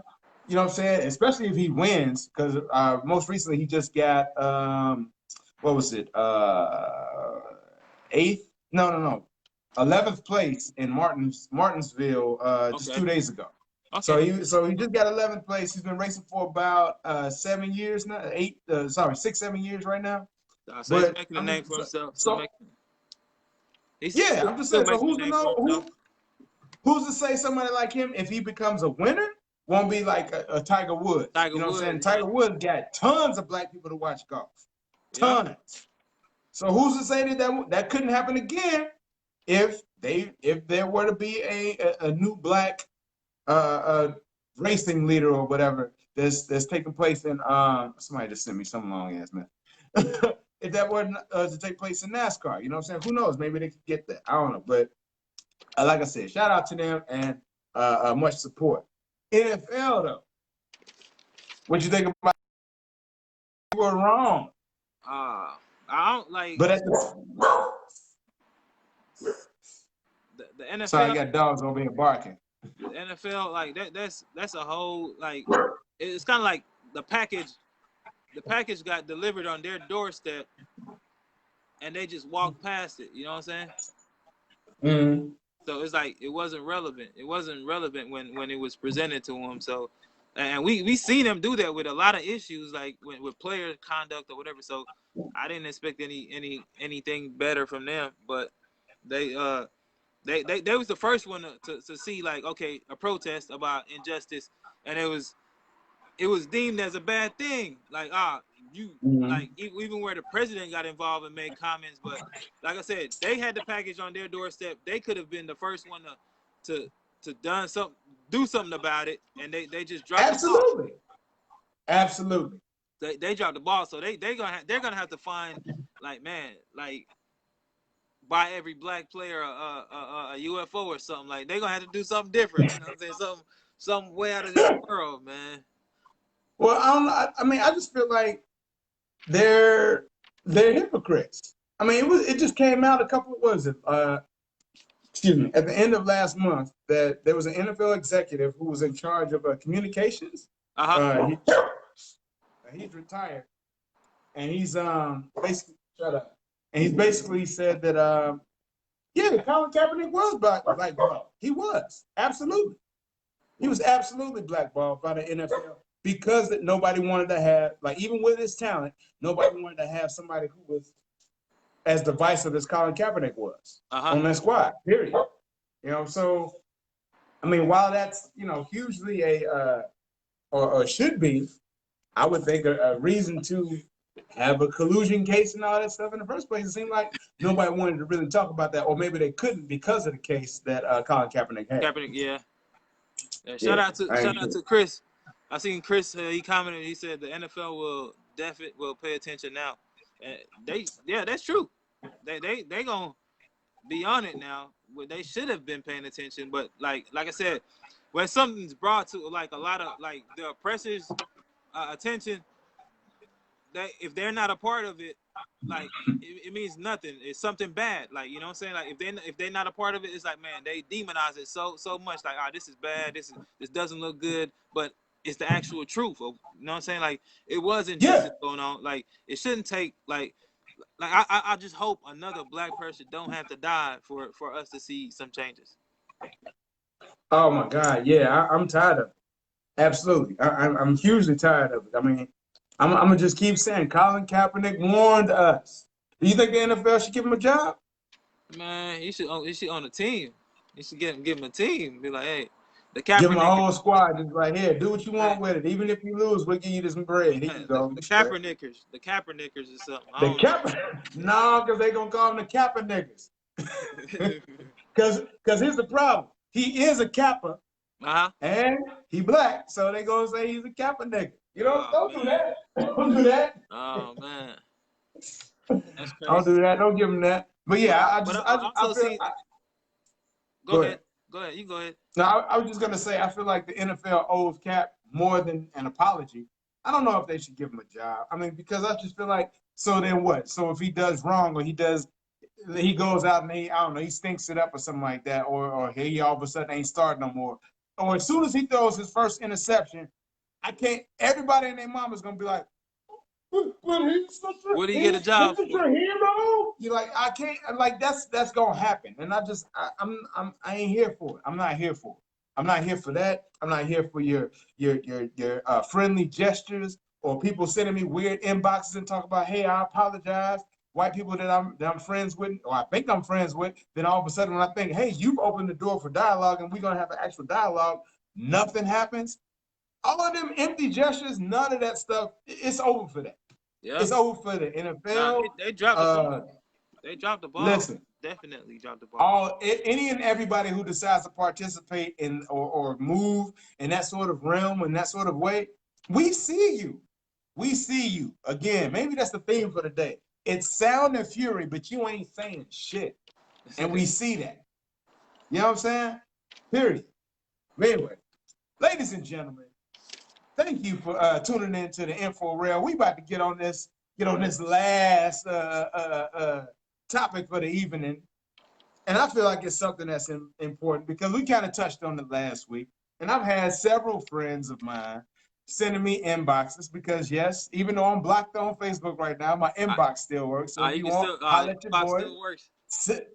Right. Find me at 7 Blackman or 7 Blackman's id on Facebook or same thing on Twitter because I had to make a new Twitter just to go in because I realized I didn't have an account that was necessary for me to just say what I felt like saying. Okay. Anyway. Got you. Anyway, so we touched on this last week where me and Mr. Hef were talking about Black people. Well, in the midst of everything that's going on with Black Lives Matter and all that. And then Mr. Hef kind of he showed me a video where Black people weren't always on the same page with other Black people. And again, like I said, I've received inboxes from friends who've also spoken to that effect. And it seems like the going concern that I've received, at least from friends in my inbox, was that each one of them would say something like, "Black Lives Matter, my ass." And these were Black people. These were Black people saying it. And I'm just like, you don't sound any different than white people. Just because you put a black face on it doesn't mean that your critique is any different. So here's my point. So to my friends and to any and everyone who feels this way or sees a Black person attack another Black person on some goofy shit, on some dumb shit, or on some real thug shit, whatever it is, they're attacking them. And your response as a person who's watching this is Black Lives Matter, my ass. To those people, I'll say this. That is a completely disingenuous argument. Here's what I mean. Black Lives Matter ain't about Black on Black crime. I know in Chicago, for example, because several of my friends who hit me up were from Chicago, and they were like, "Hey, what about this Black Lives Matter stuff? We talking about Black Lives Matter, but look at this. Look, here's a video of some Black person attacking a Black person. Well, what does that have to do? I'm asking them. What does that have to do with Black Lives Matter? The group. What does that have to do with them? That's what I'm saying. Like, how did those people who you don't even know, I mean, if they came from a Black Lives Matter rally and was like, Black Lives Matter, Black Lives Matter, then they was like, oh, there's that nigga, fuck that nigga. And they did some more goofy shit like that, I can understand. You know what I'm saying? Oh shit, I lost my life. Now I'm dark skinned for real. But you know what I'm saying? If they did something like that, I can understand. But if it's just something along the lines of, hey, here's a situation that occurred, and they just acted accordingly. I can't conflate the two. That's just the way I look at it. You know what I'm saying? I feel like, you know what I'm saying, just like I told you, everybody is not gonna build with you. Right. And so like in your example, when you sent me that video, you know what I'm saying, the people not acting well and the brother was getting attacked and all that stuff, I gotta go back to like you, not just to you, Mr. F. So I don't want you to take this personally. No, I'm good. But like to anybody, like when have you grown? Where did you come from where everybody was on the same page? Because here's what I'll say: my mother and my uncle died a millionaire. My mother died impoverished. They grew up in the same house. You know what I'm saying? So, so if they brother and sister on the same parents, same watching, same teaching, they got a completely different understanding of things. They couldn't see eye to eye in the same house. How are me and somebody else who I don't even know supposed to see eye to eye? That's why I say things like, listen, there are lions, there are wolves, and there are sheep. You got to figure out which one you are and move accordingly. And you got to build with the ones who are like you. That's true. And do the same. That's true. That's true. But a lion can get caught in a bad position too. Yeah, absolutely. And needs another lion to bail him out. So I'm saying I understand what your point where you're saying Yeah. like 7 different brothers, 7 different minds. You know what I'm saying? Everybody not gonna have the same, but like they have things that they have in common. So things that are essential, that are core to them, things that are like, okay, we're all gonna ride for this. You know what I'm saying? And that's protecting each other, having each other's back. Like I understand you saying like everybody's not gonna be on the same accord. Some people gonna go off do some goofy stuff, and, and, Here and, comes the butt. and they're gonna do some goofy stuff. You know what I'm saying? Like which is natural. People tend to do what they do when they do. Like I like me personally, I'm skeptic. I'm very skeptical about like going around friends or associates that I ain't been around in a long time, because I don't know what they Yeah. done in their spare time. They could have robbed a bank. They could have popped somebody in their spare time. And the time I show up is when it go down. You know what I'm saying? But if I see him in need in a situation, I'm gonna be like, hey, if I'm gonna do the best I can to protect them or the best I can, but like I'm not gonna just throw my life. I'm not saying throw my life away, but like I'm approach it. I'm approach it with a strategy. If that's No, clear. I feel you. I feel like you. I mean, you definitely should. You should. You shouldn't just go out there and just be out there willy nilly, just flailing about here and there, just going wherever the hell you feel like. But at the same time, you know, not everybody around you is going to be somebody that you can strategize with. True. You know what I'm saying? Like, okay, so I remember, like, didn't you tell me about the video with the lion and he was being attacked by the hyenas and all that? Uh huh. Okay, so there's a lion, there's video of a lion, one lion, he had, like, he knew he could fuck up, like, at least, like, 3 or 4 of these dudes, but it's like 20 of them. So it's Right. 20 hyenas all surrounding this one lion, and they like, okay, he can get 1 or 2 of, maybe 3 of us, but he can't get all of us. Get And all as of soon as he decides to focus in on 1 or 2 or 3, then the rest of us got it. So then, so he's sitting there kind of worried, fighting, smacking and flailing about. Suddenly, here comes this other lion boy, and yeah. they rock it out. The two of them take on 20 and they win, right? Okay, great story. But those were lions. It only and that's but see that's a dope thing about a lion. When you got another lion next to you, you don't need a whole bunch of other They folks on the with you. same level. Lion prides are not that big. They on the same level. That's what I'm saying. But they're not that big. Lion prides are small Right. in relative to like a jackal or a hyena or some other wild dog or even wolves or whatever. So it's like they move in packs. Lions, nah. They move in like in families almost. It's a smaller dynamic. You know what I'm saying? Because they don't need all that. And that's what I'm saying. When you're a lion, you don't need all that. All you need is another lion, maybe 2, and you straight.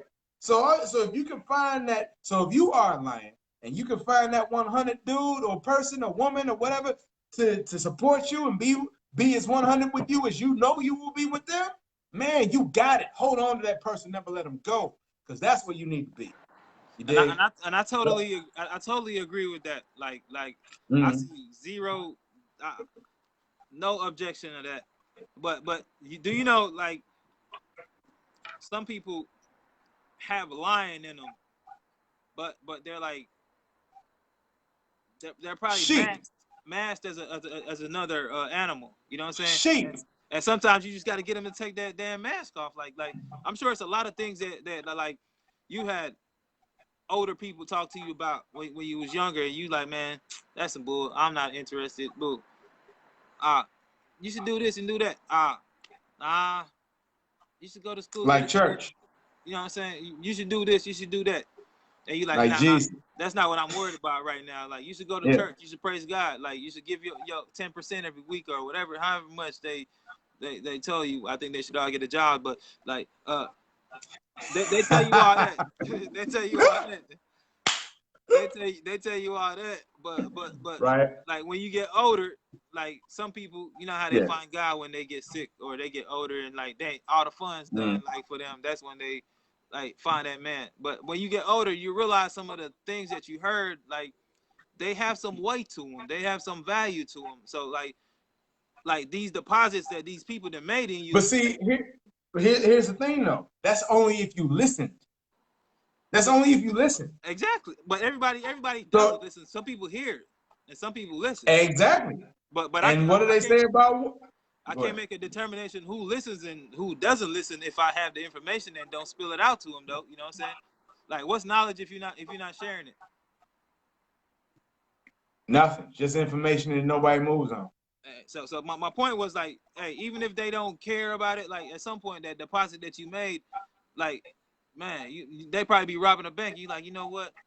Dang, at church I did hear don't rob a bank, but you know what? I'm not gonna kill the person. They gonna rob them, but Right. don't kill the person. You know what I'm saying? So they're still taking something from what you're saying, even though they're not on that accord that you told them. You presented that information. So I'm saying, like, you can make deposits in people, man. Like sometimes it helps and sometimes it don't help, but it's that risk you take. It's like starting a business.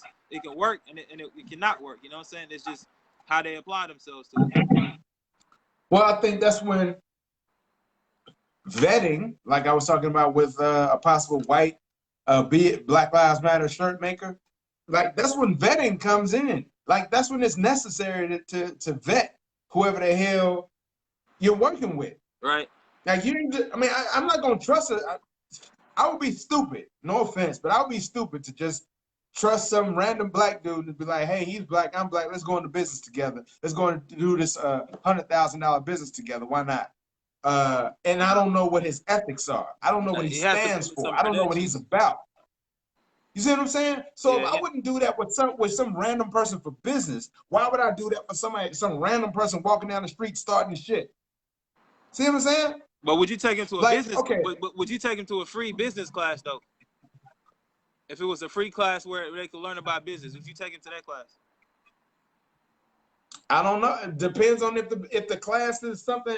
Well, I'll put it like this: if I don't feel good about the person, I don't care if they're doing business or not. Okay.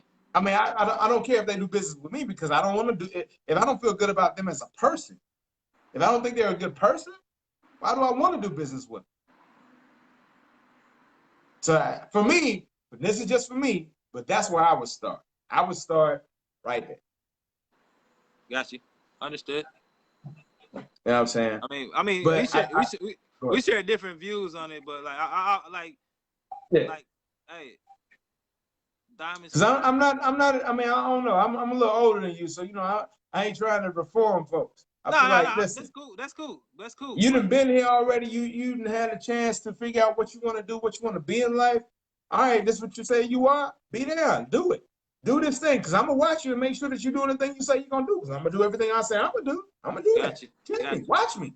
Check the receipts. I got them. Let's do it. Now I'm going to check yours. Wait, what happened? Hold on. You say you was a carpenter. How come this wood look crappy? You know what I'm saying? This woodworking looking real bad. You say you could do drywall and all that. How come, you know what I'm saying, I got lumps and bumps in my walls? What's going on? That type of stuff. You know what I'm saying? So it's like accountability, I understand. That's what I'm talking about. So okay. And matter of fact, I'll take this a little even a step further. So again, we're talking about Black Lives Matter and black people who complain about it when they not about Black Lives Matter per se, but about when they just see black on black crime and they somehow attribute that with Black Lives Matter, as if somehow the two are the same thing, or they can be conflated. That's not even the same thing. It's man, that's two foreign objects. That's not even the same thing, man. That's what I'm saying. But I'll just say this. Dude, I was watching Juice with my girl not too long ago. You seen Juice, right? Yeah, I seen Juice. Dude, okay.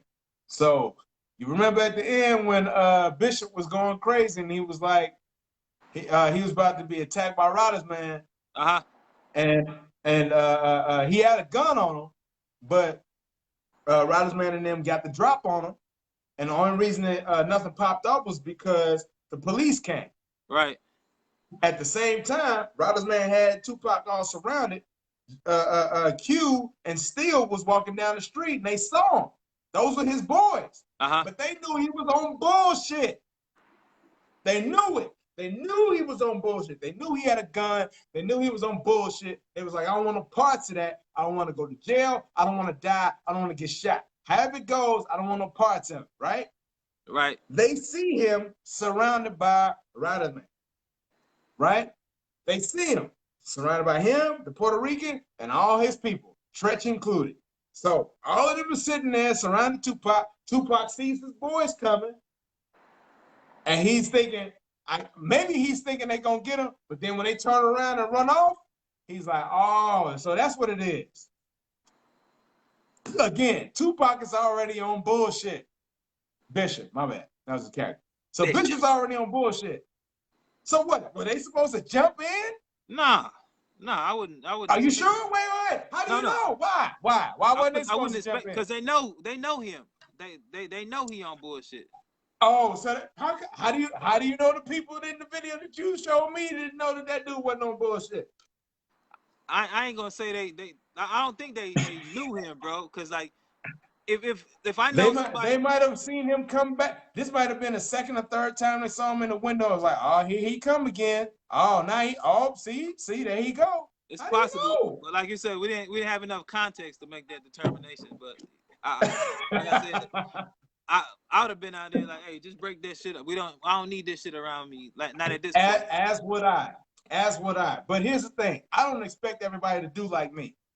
I don't, because I've realized long ago that I'm rare. In certain aspects, I'm rare. So I'm fine with that. I'm cool with that. I appreciate that, and I accept it. That's just the way it is. I'm different. Cool. And if I'm going to be different, so what? So be it. At the same time, I'm not going to fault somebody else because they don't do the stuff that I do. But I'm going to look at them and be like, I know who you are now. I know who you are and I know who you aren't. You know what I'm saying? So I see who they are, I see what they are, I see what they're about, and I move accordingly. That's kind of the way I do it. You know what I'm saying? That's why I feel like, you know, again, lions, wolves, sheep. You got lions who are the leaders, who are the ones who are they may not be leaders, but they're the ones who are easy to follow, who you understand when they do stuff, all of that stuff. Wolves are the ones who are like your thugs in the streets, stuff, you know what I'm saying? They could be about some good stuff if you train them right, but if you get enough of them and you know that they ain't got the right training, you know they're gonna be on that bullshit. They're gonna be gone. And then the sheep are the ones who just sitting around watching everything, like a typical Christian, sitting there waiting for COVID to pass, and then they're gonna be like, "Praise Jesus," you know what I'm saying? My bad. I'm sorry. I shouldn't be sitting there starting no problems with the religion, but y'all know I don't feel it like that. He don't feel good, y'all. He don't feel good. You know what I'm saying? Oh man. He don't feel good, man. Oh man. Oh wait.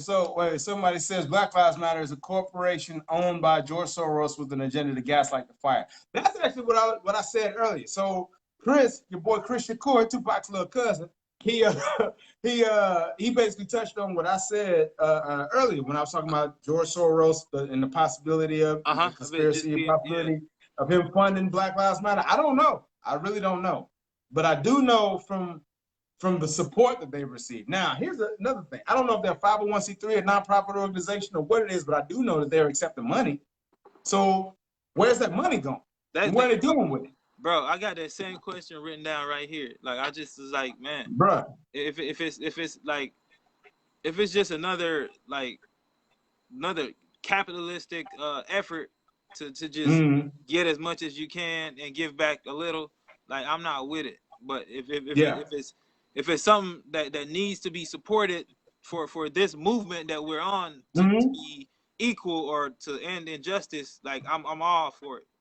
But if it's just something that just for somebody to get by or somebody to be an for this to be an opportunity for somebody else to just, you know what I'm saying, I did this and the movement falters in the process, get that out of here. You know what I'm saying? No, absolutely. Same, man. Same. Oh, shout out to my boy Rio. He says he came in late. Lions. So just so you know, we're on the last subject of the evening, but what we're talking about is basically And Rio been keeping it light lately, man. Like, hey, that's good. No, my boy Rio, he just moved to he good Arizona, so peoples you though. know. He good peoples. I was about to say Rio, good people. He moved from Indiana all the way to Arizona, so you know you got to Okay. give him The props for time that. difference. First of all, All right. right? Shout out for the cross country moving Man, your shout out to family and all everybody that who joined stuff. us today, man. It Growth, man. was a different experience. We ain't never done this before. You know what I'm saying? We ain't never had a Black Lives movement Absolutely, like this before either. You know what I'm saying? absolutely. But just Rio, just to give you some background. So we're talking about basically black on black, Black Lives Matter points or counterpoints, I guess you could say, in that I received a whole bunch of people or inboxes from folks who were saying like, "Hey, look at this black on black crime. Look at that. Black Lives Matter ain't shit." I'm like, "Whoa, wait, whoa. How does black on black crime mean Black Lives Matter ain't shit?" Right? Wait. You're getting things conflated. So I had to tell a friend of mine that basically he sounded like a white dude. I'm like, Yeah, you sound just like white people. like I tell you, somebody that's non-black probably came up with this whole black man because it don't make Oh, sense. absolutely. It don't make sense. Absolutely. Like it's another way to just divide us.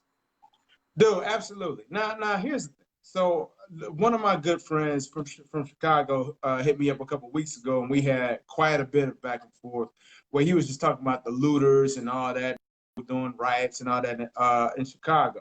And I'm like, hey, I get it. It's wrong. And once again, Kansas City, the KC Info Real, and your boy Seven especially do not support in any shape, way, or form any of the looters who decide to go out and be opportunists trying to start shit.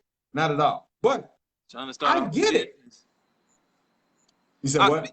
Man, speaking of that, my sister sent me a video like last week where a older ex-cop his friend owned a pawn shop and they were trying to loot it. They were trying to loot it to get some TVs out of there. And the guy was telling them, "No, don't do it. This is my friend's business. Don't." And they shot him. Yeah, it was an officer. Yeah, bro. Like, yeah, he was a deputy, I believe, in St. Louis. Yeah, they shot him.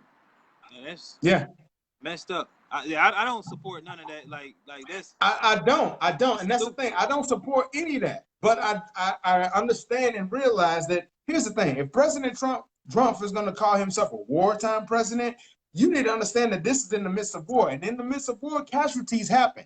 Yep.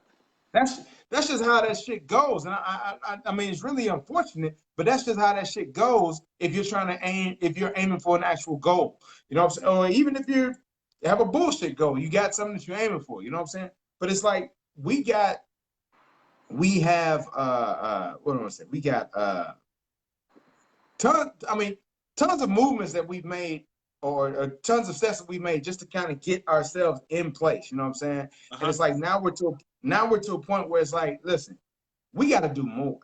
We have to do. It's not enough to just march. It's not enough to just be out there. But you also shouldn't be on bullshit either. Right. You know what I'm saying? So I don't understand that and I don't get it. But I won't say I don't get it, but I don't support it. I don't support it, and I'm not an advocate for it at all. You know what I'm saying? All the looting and the rioting and the killing that's taking place. No, I'm not supporting it. But I also am smart enough to realize that we ain't the only ones who are doing it. Nah. Not by far. I put out tons of videos to show that. We are not the ones who are doing that. What does it say? Candace, the conservative black chick, is out there doing damage, selling that talking point of black on black crime. Absolutely. Yeah, no doubt. No doubt. She's just trying to make a name for herself. Like she just left wing. Hey, no doubt. Hey, yeah. All the way left. Go ahead. Like, she just all the way left field. And like to me, she's irrelevant. Like I'm not gonna do this with Donald Trump Jr. That's her name, Donald Trump Jr. Bruh, I ain't gonna lie, man. This drink got me a little loose. But I ain't drinking nothing this week. No, I feel you. I'm glad you're on point. Keep me there if I go off my square. Anyway, but yeah, no, Candace Owens she's the main one who was trying to sell that black on black crime thing, and she's always talking about that. But like I always look sideways at. I always look sideways at niggas who can't wait to leave niggas so they can talk about niggas. Like I can't. She I'm like sorry. I she like always look Samuel L. Jackson sideways or on get the Django, side out man. of folks like that. She like You Samuel said L. what? Jackson on Django, man. You seen You Django? said we got it. Nah, you Oh seen yeah, Django, right? Nah, I said yeah. she Samuel L. Jackson on Django. Just Oh. them dirty niggas, man. You know what I'm saying? That's who she is, man. Like, I understand that, like, you know what I'm saying? She's trying to make a name for herself, but sometimes enough is enough. Enough is Yeah, I think. enough is enough, man. Yeah, I feel like she's an opportunist. And She's I an don't think she opportunist. actually believes the stuff that she's saying. That's the problem. She doesn't. She couldn't believe the stuff that she's saying. If she's black and she has black family out here in these streets. Like, she cannot be like serious about it, unless she's just like isolated herself from her family or something. Mm. No, she's an articulate black woman who, like Dave Chappelle said, I mean, she'll tell you, she'll articulate to you how she ain't shit. I mean, she's just a vapid expanse of nothingness, and black vitriol. I'm reminded of, anytime I think of Candace Owens, I think about this video that was put out by comedian Ryan Davis, who basically said she was one of those weirdo black people who got shunned by the black community, who never ever got re-embraced by the black community. Like, Yeah. cause you know, sometimes we got weirdos in the midst, and we be like, he a weirdo. We just going, he like, to me, like, he's 17, he's Too still much watching damn Rugrats, comic you know. books. Yeah. Absolutely right. Stuff like that. You know what I'm saying? Like, whatever it is, he on that weird shit, you know what I'm saying? Like, that's his thing. And Ryan was like, that's somebody who should have been held and brought back into the fold and hugged and held, you know, all that good But stuff. do you think like with the example that we just said about comic books, where at some point it can become cool, or they can generate their own fan base off of that? Do you think at any given point anything that she's saying, it's probably like Rio was saying, the only supporters she probably have is some white Republicans. Yeah, like she ain't gonna have none of us agreeing with that stuff, because it's like it's far from No, the but truth. she's in line to get all the white dick she wants. So you know what I'm saying? Maybe that's what she's trying to do. Oh no. What do you say? Yeah, they wear Led Zeppelin shirts all the time. Oh yeah, absolutely. And Led Zeppelin is an old group. Like, they were done in the 80s, I think, or the early 90s. So that just lets you know how old her following is. You know what I'm saying? Man, he said they want her to run for president. She can do it. She can run for president. Rio's giving us all the info now. He up. I'm thinking. He 2 hours ahead of us, so so he up now. He got time. But yeah, I mean, yeah, Candace can run. She can run for president. Her followers may want her to run for president. All they want. I know personally that. Well, I'm gonna say I know, but I just feel that there's no freaking way she would win. She has nothing to stand on. She has no talking points. She's just an articulate black woman who can pronounce things well. Right. That's all it is. So because she can pronounce things well, we should have her run for president. But you know, it's a lot of people that sound intelligent that aren't actually intelligent. Like, they're just full of sound and fury, signifying nothing. Boy, I promise you, that's the theme for today's show. Empty We barrel. always got like a weird theme that seems to be like running through the whole show. Today's theme is sound and fury, no significance.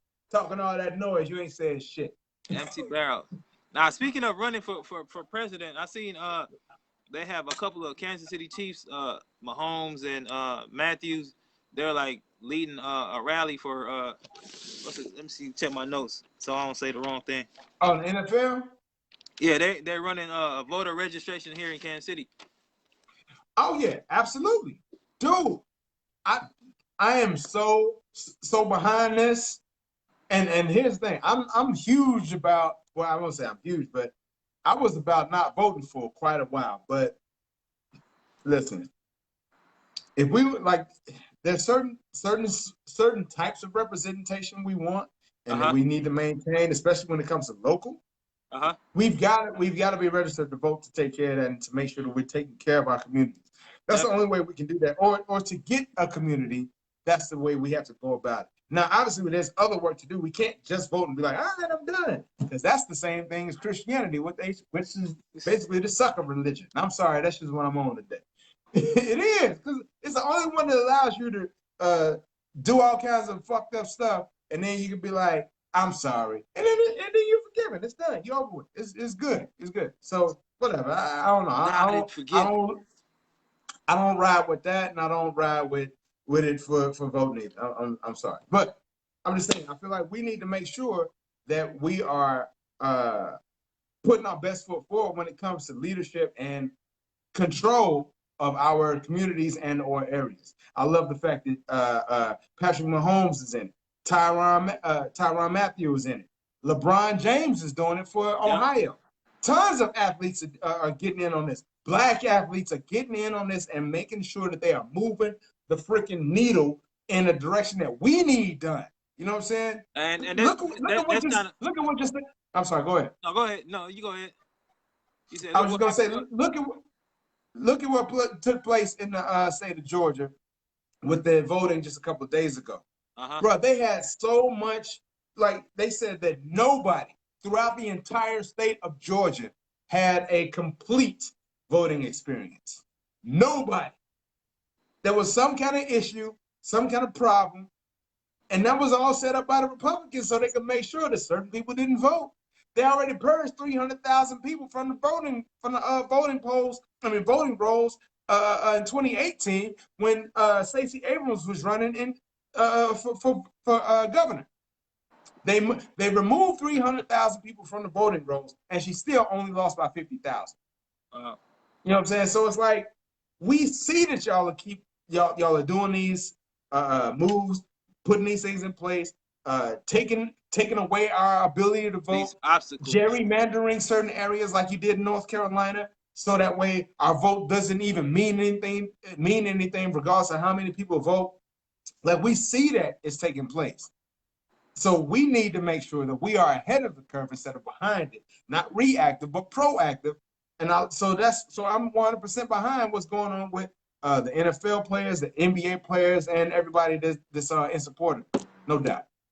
And I just to go back on some the point that we made, that when Dave Chappelle was talking about Don Lemon, it was calling for all the celebrities and all that. Like at this point, like, being a celebrity, it means, it don't really mean too much. We just got out of nothing.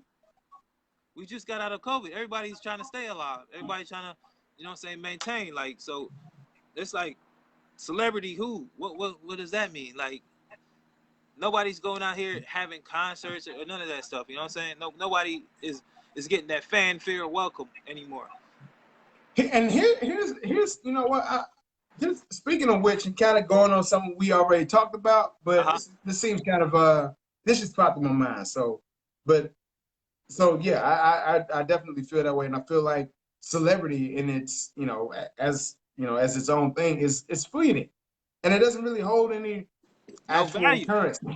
It doesn't hold anything that you can. Yeah, it's not anything that you can do anything significant. Not even pennies and dollars right now. It's nothing. Absolutely.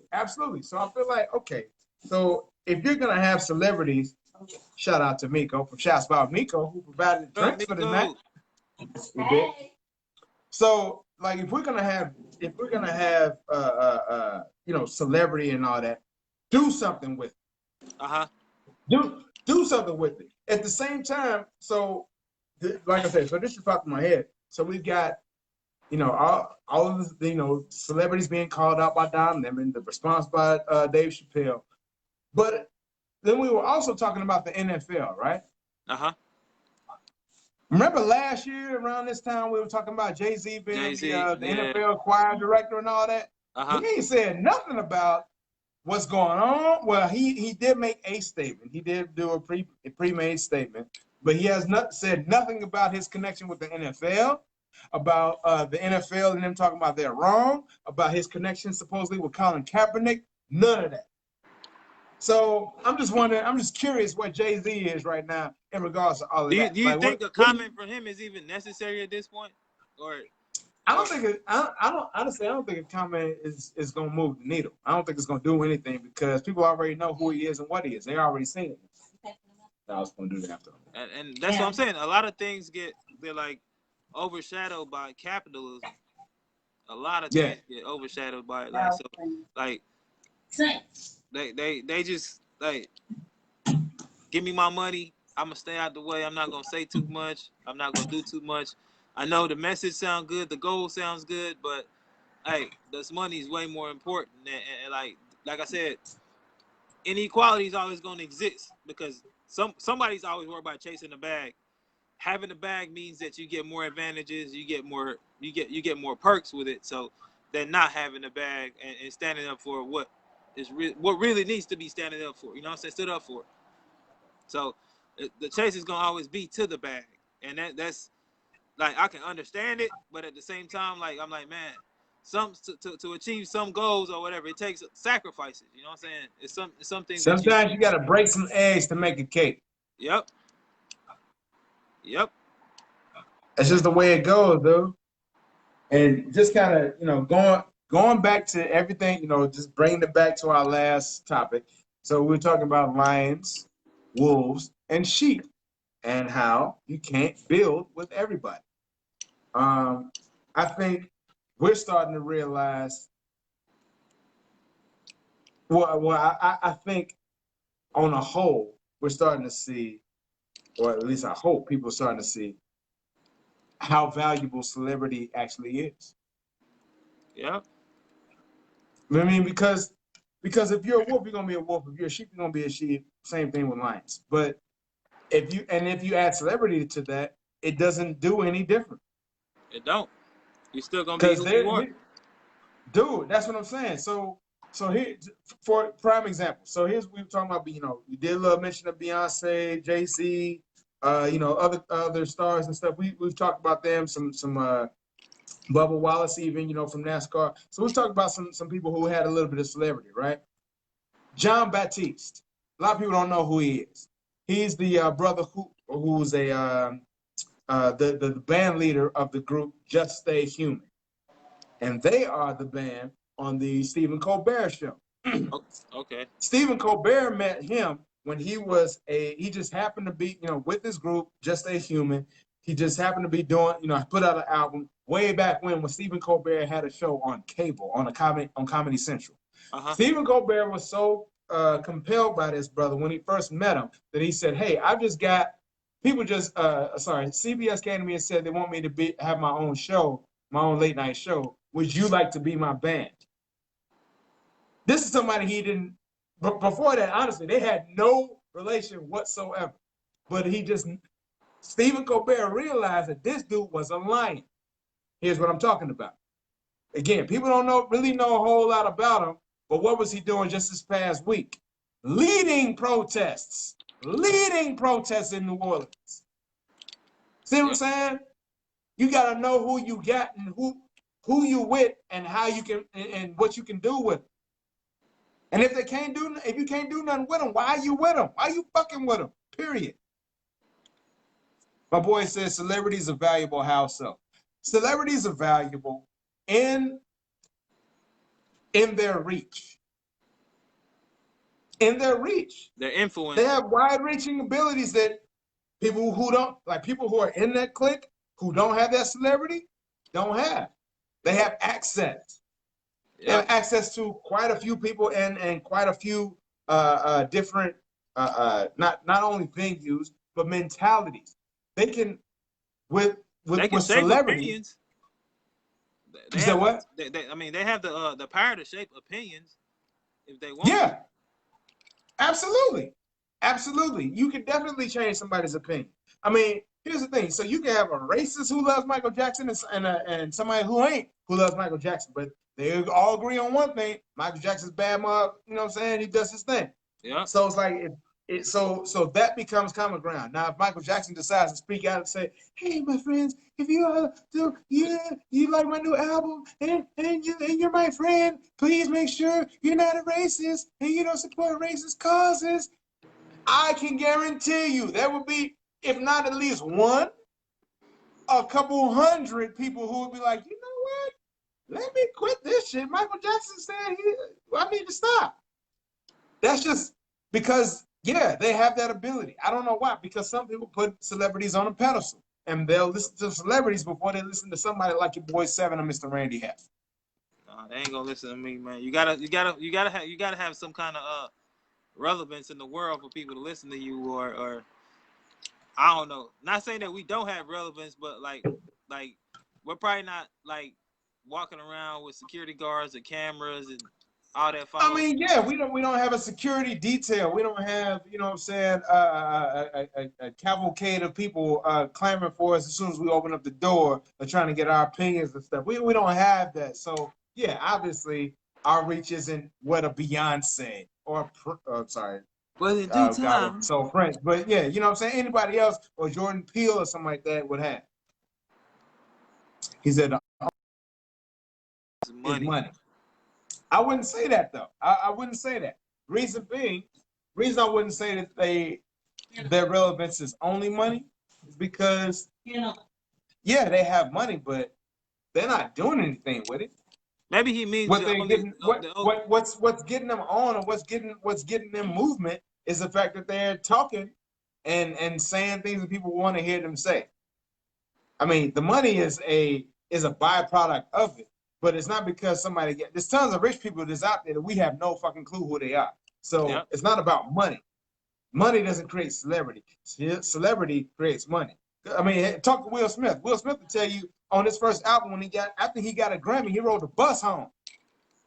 You know what I'm saying? So celebrity is one thing, but money is a completely different other thing. And they don't always go hand in hand.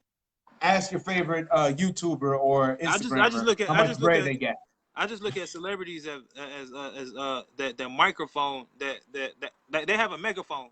They have a megaphone where people can hear what they're saying and they can possibly influence like people's decision, or people can ignore what they're saying. You know what I'm saying? But they have a megaphone that has some reach. You know what I'm saying?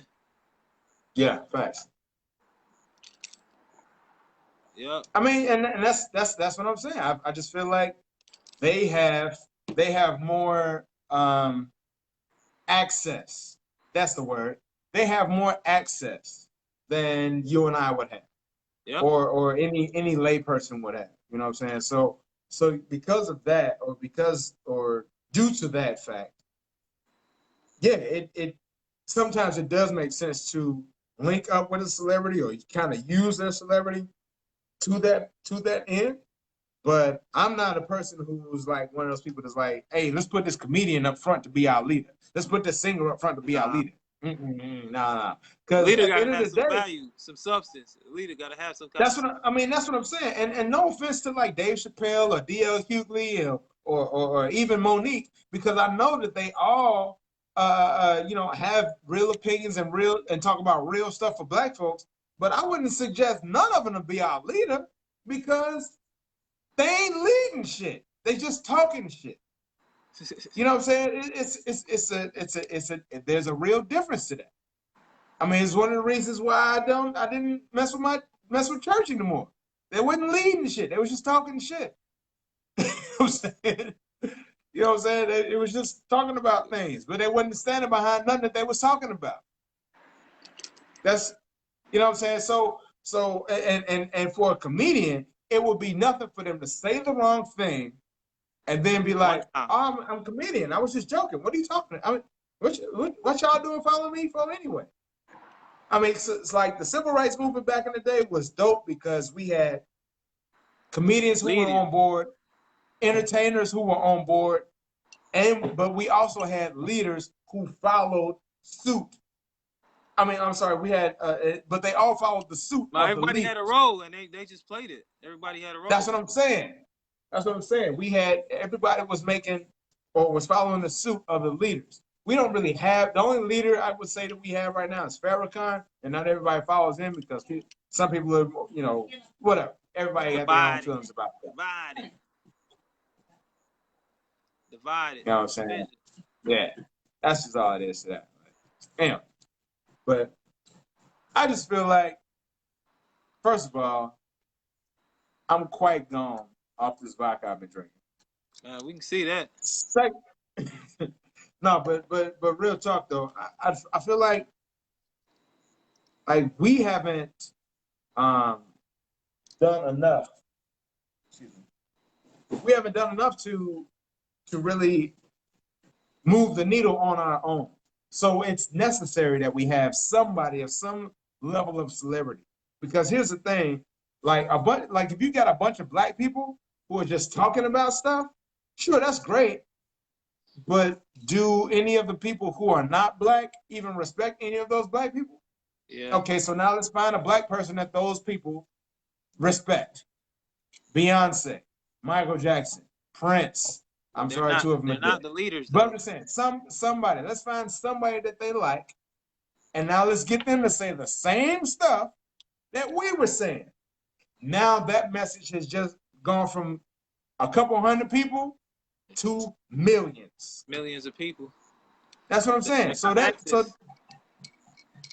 And that's what you're supposed to do with your platform and your celebrity, especially if you're black, and especially now. At least that's the informed opinion of your boy Seven. Yeah, I can dig it. Man. What time is it? Man, I don't know the time, man, but I feel like it's good. I'm live, and I'm like, man, I don't know. I don't have a sense of time. I just know these. I ain't got. It's 10:40, man. We late. We all kind of late. We keep having later and later shows, man. What's going on? Man, this your boy Randy Heft, man. Remember, life don't get easier. You just get stronger, man. And this is me saying what up from our outside broadcast. You know what I'm saying? We out of town. We did this for the first time. We did it. We made it happen. You know what I'm saying? Facts. I appreciate everybody who stuck with us on the Info Rail. Thank you very much. It's your boy Seven Blackman, and I just want to say, again, the only difference between heroes and herpes is letter P and O. Which one are you? Yo! I'll let your boy. Peace out. We out. Peace. Man.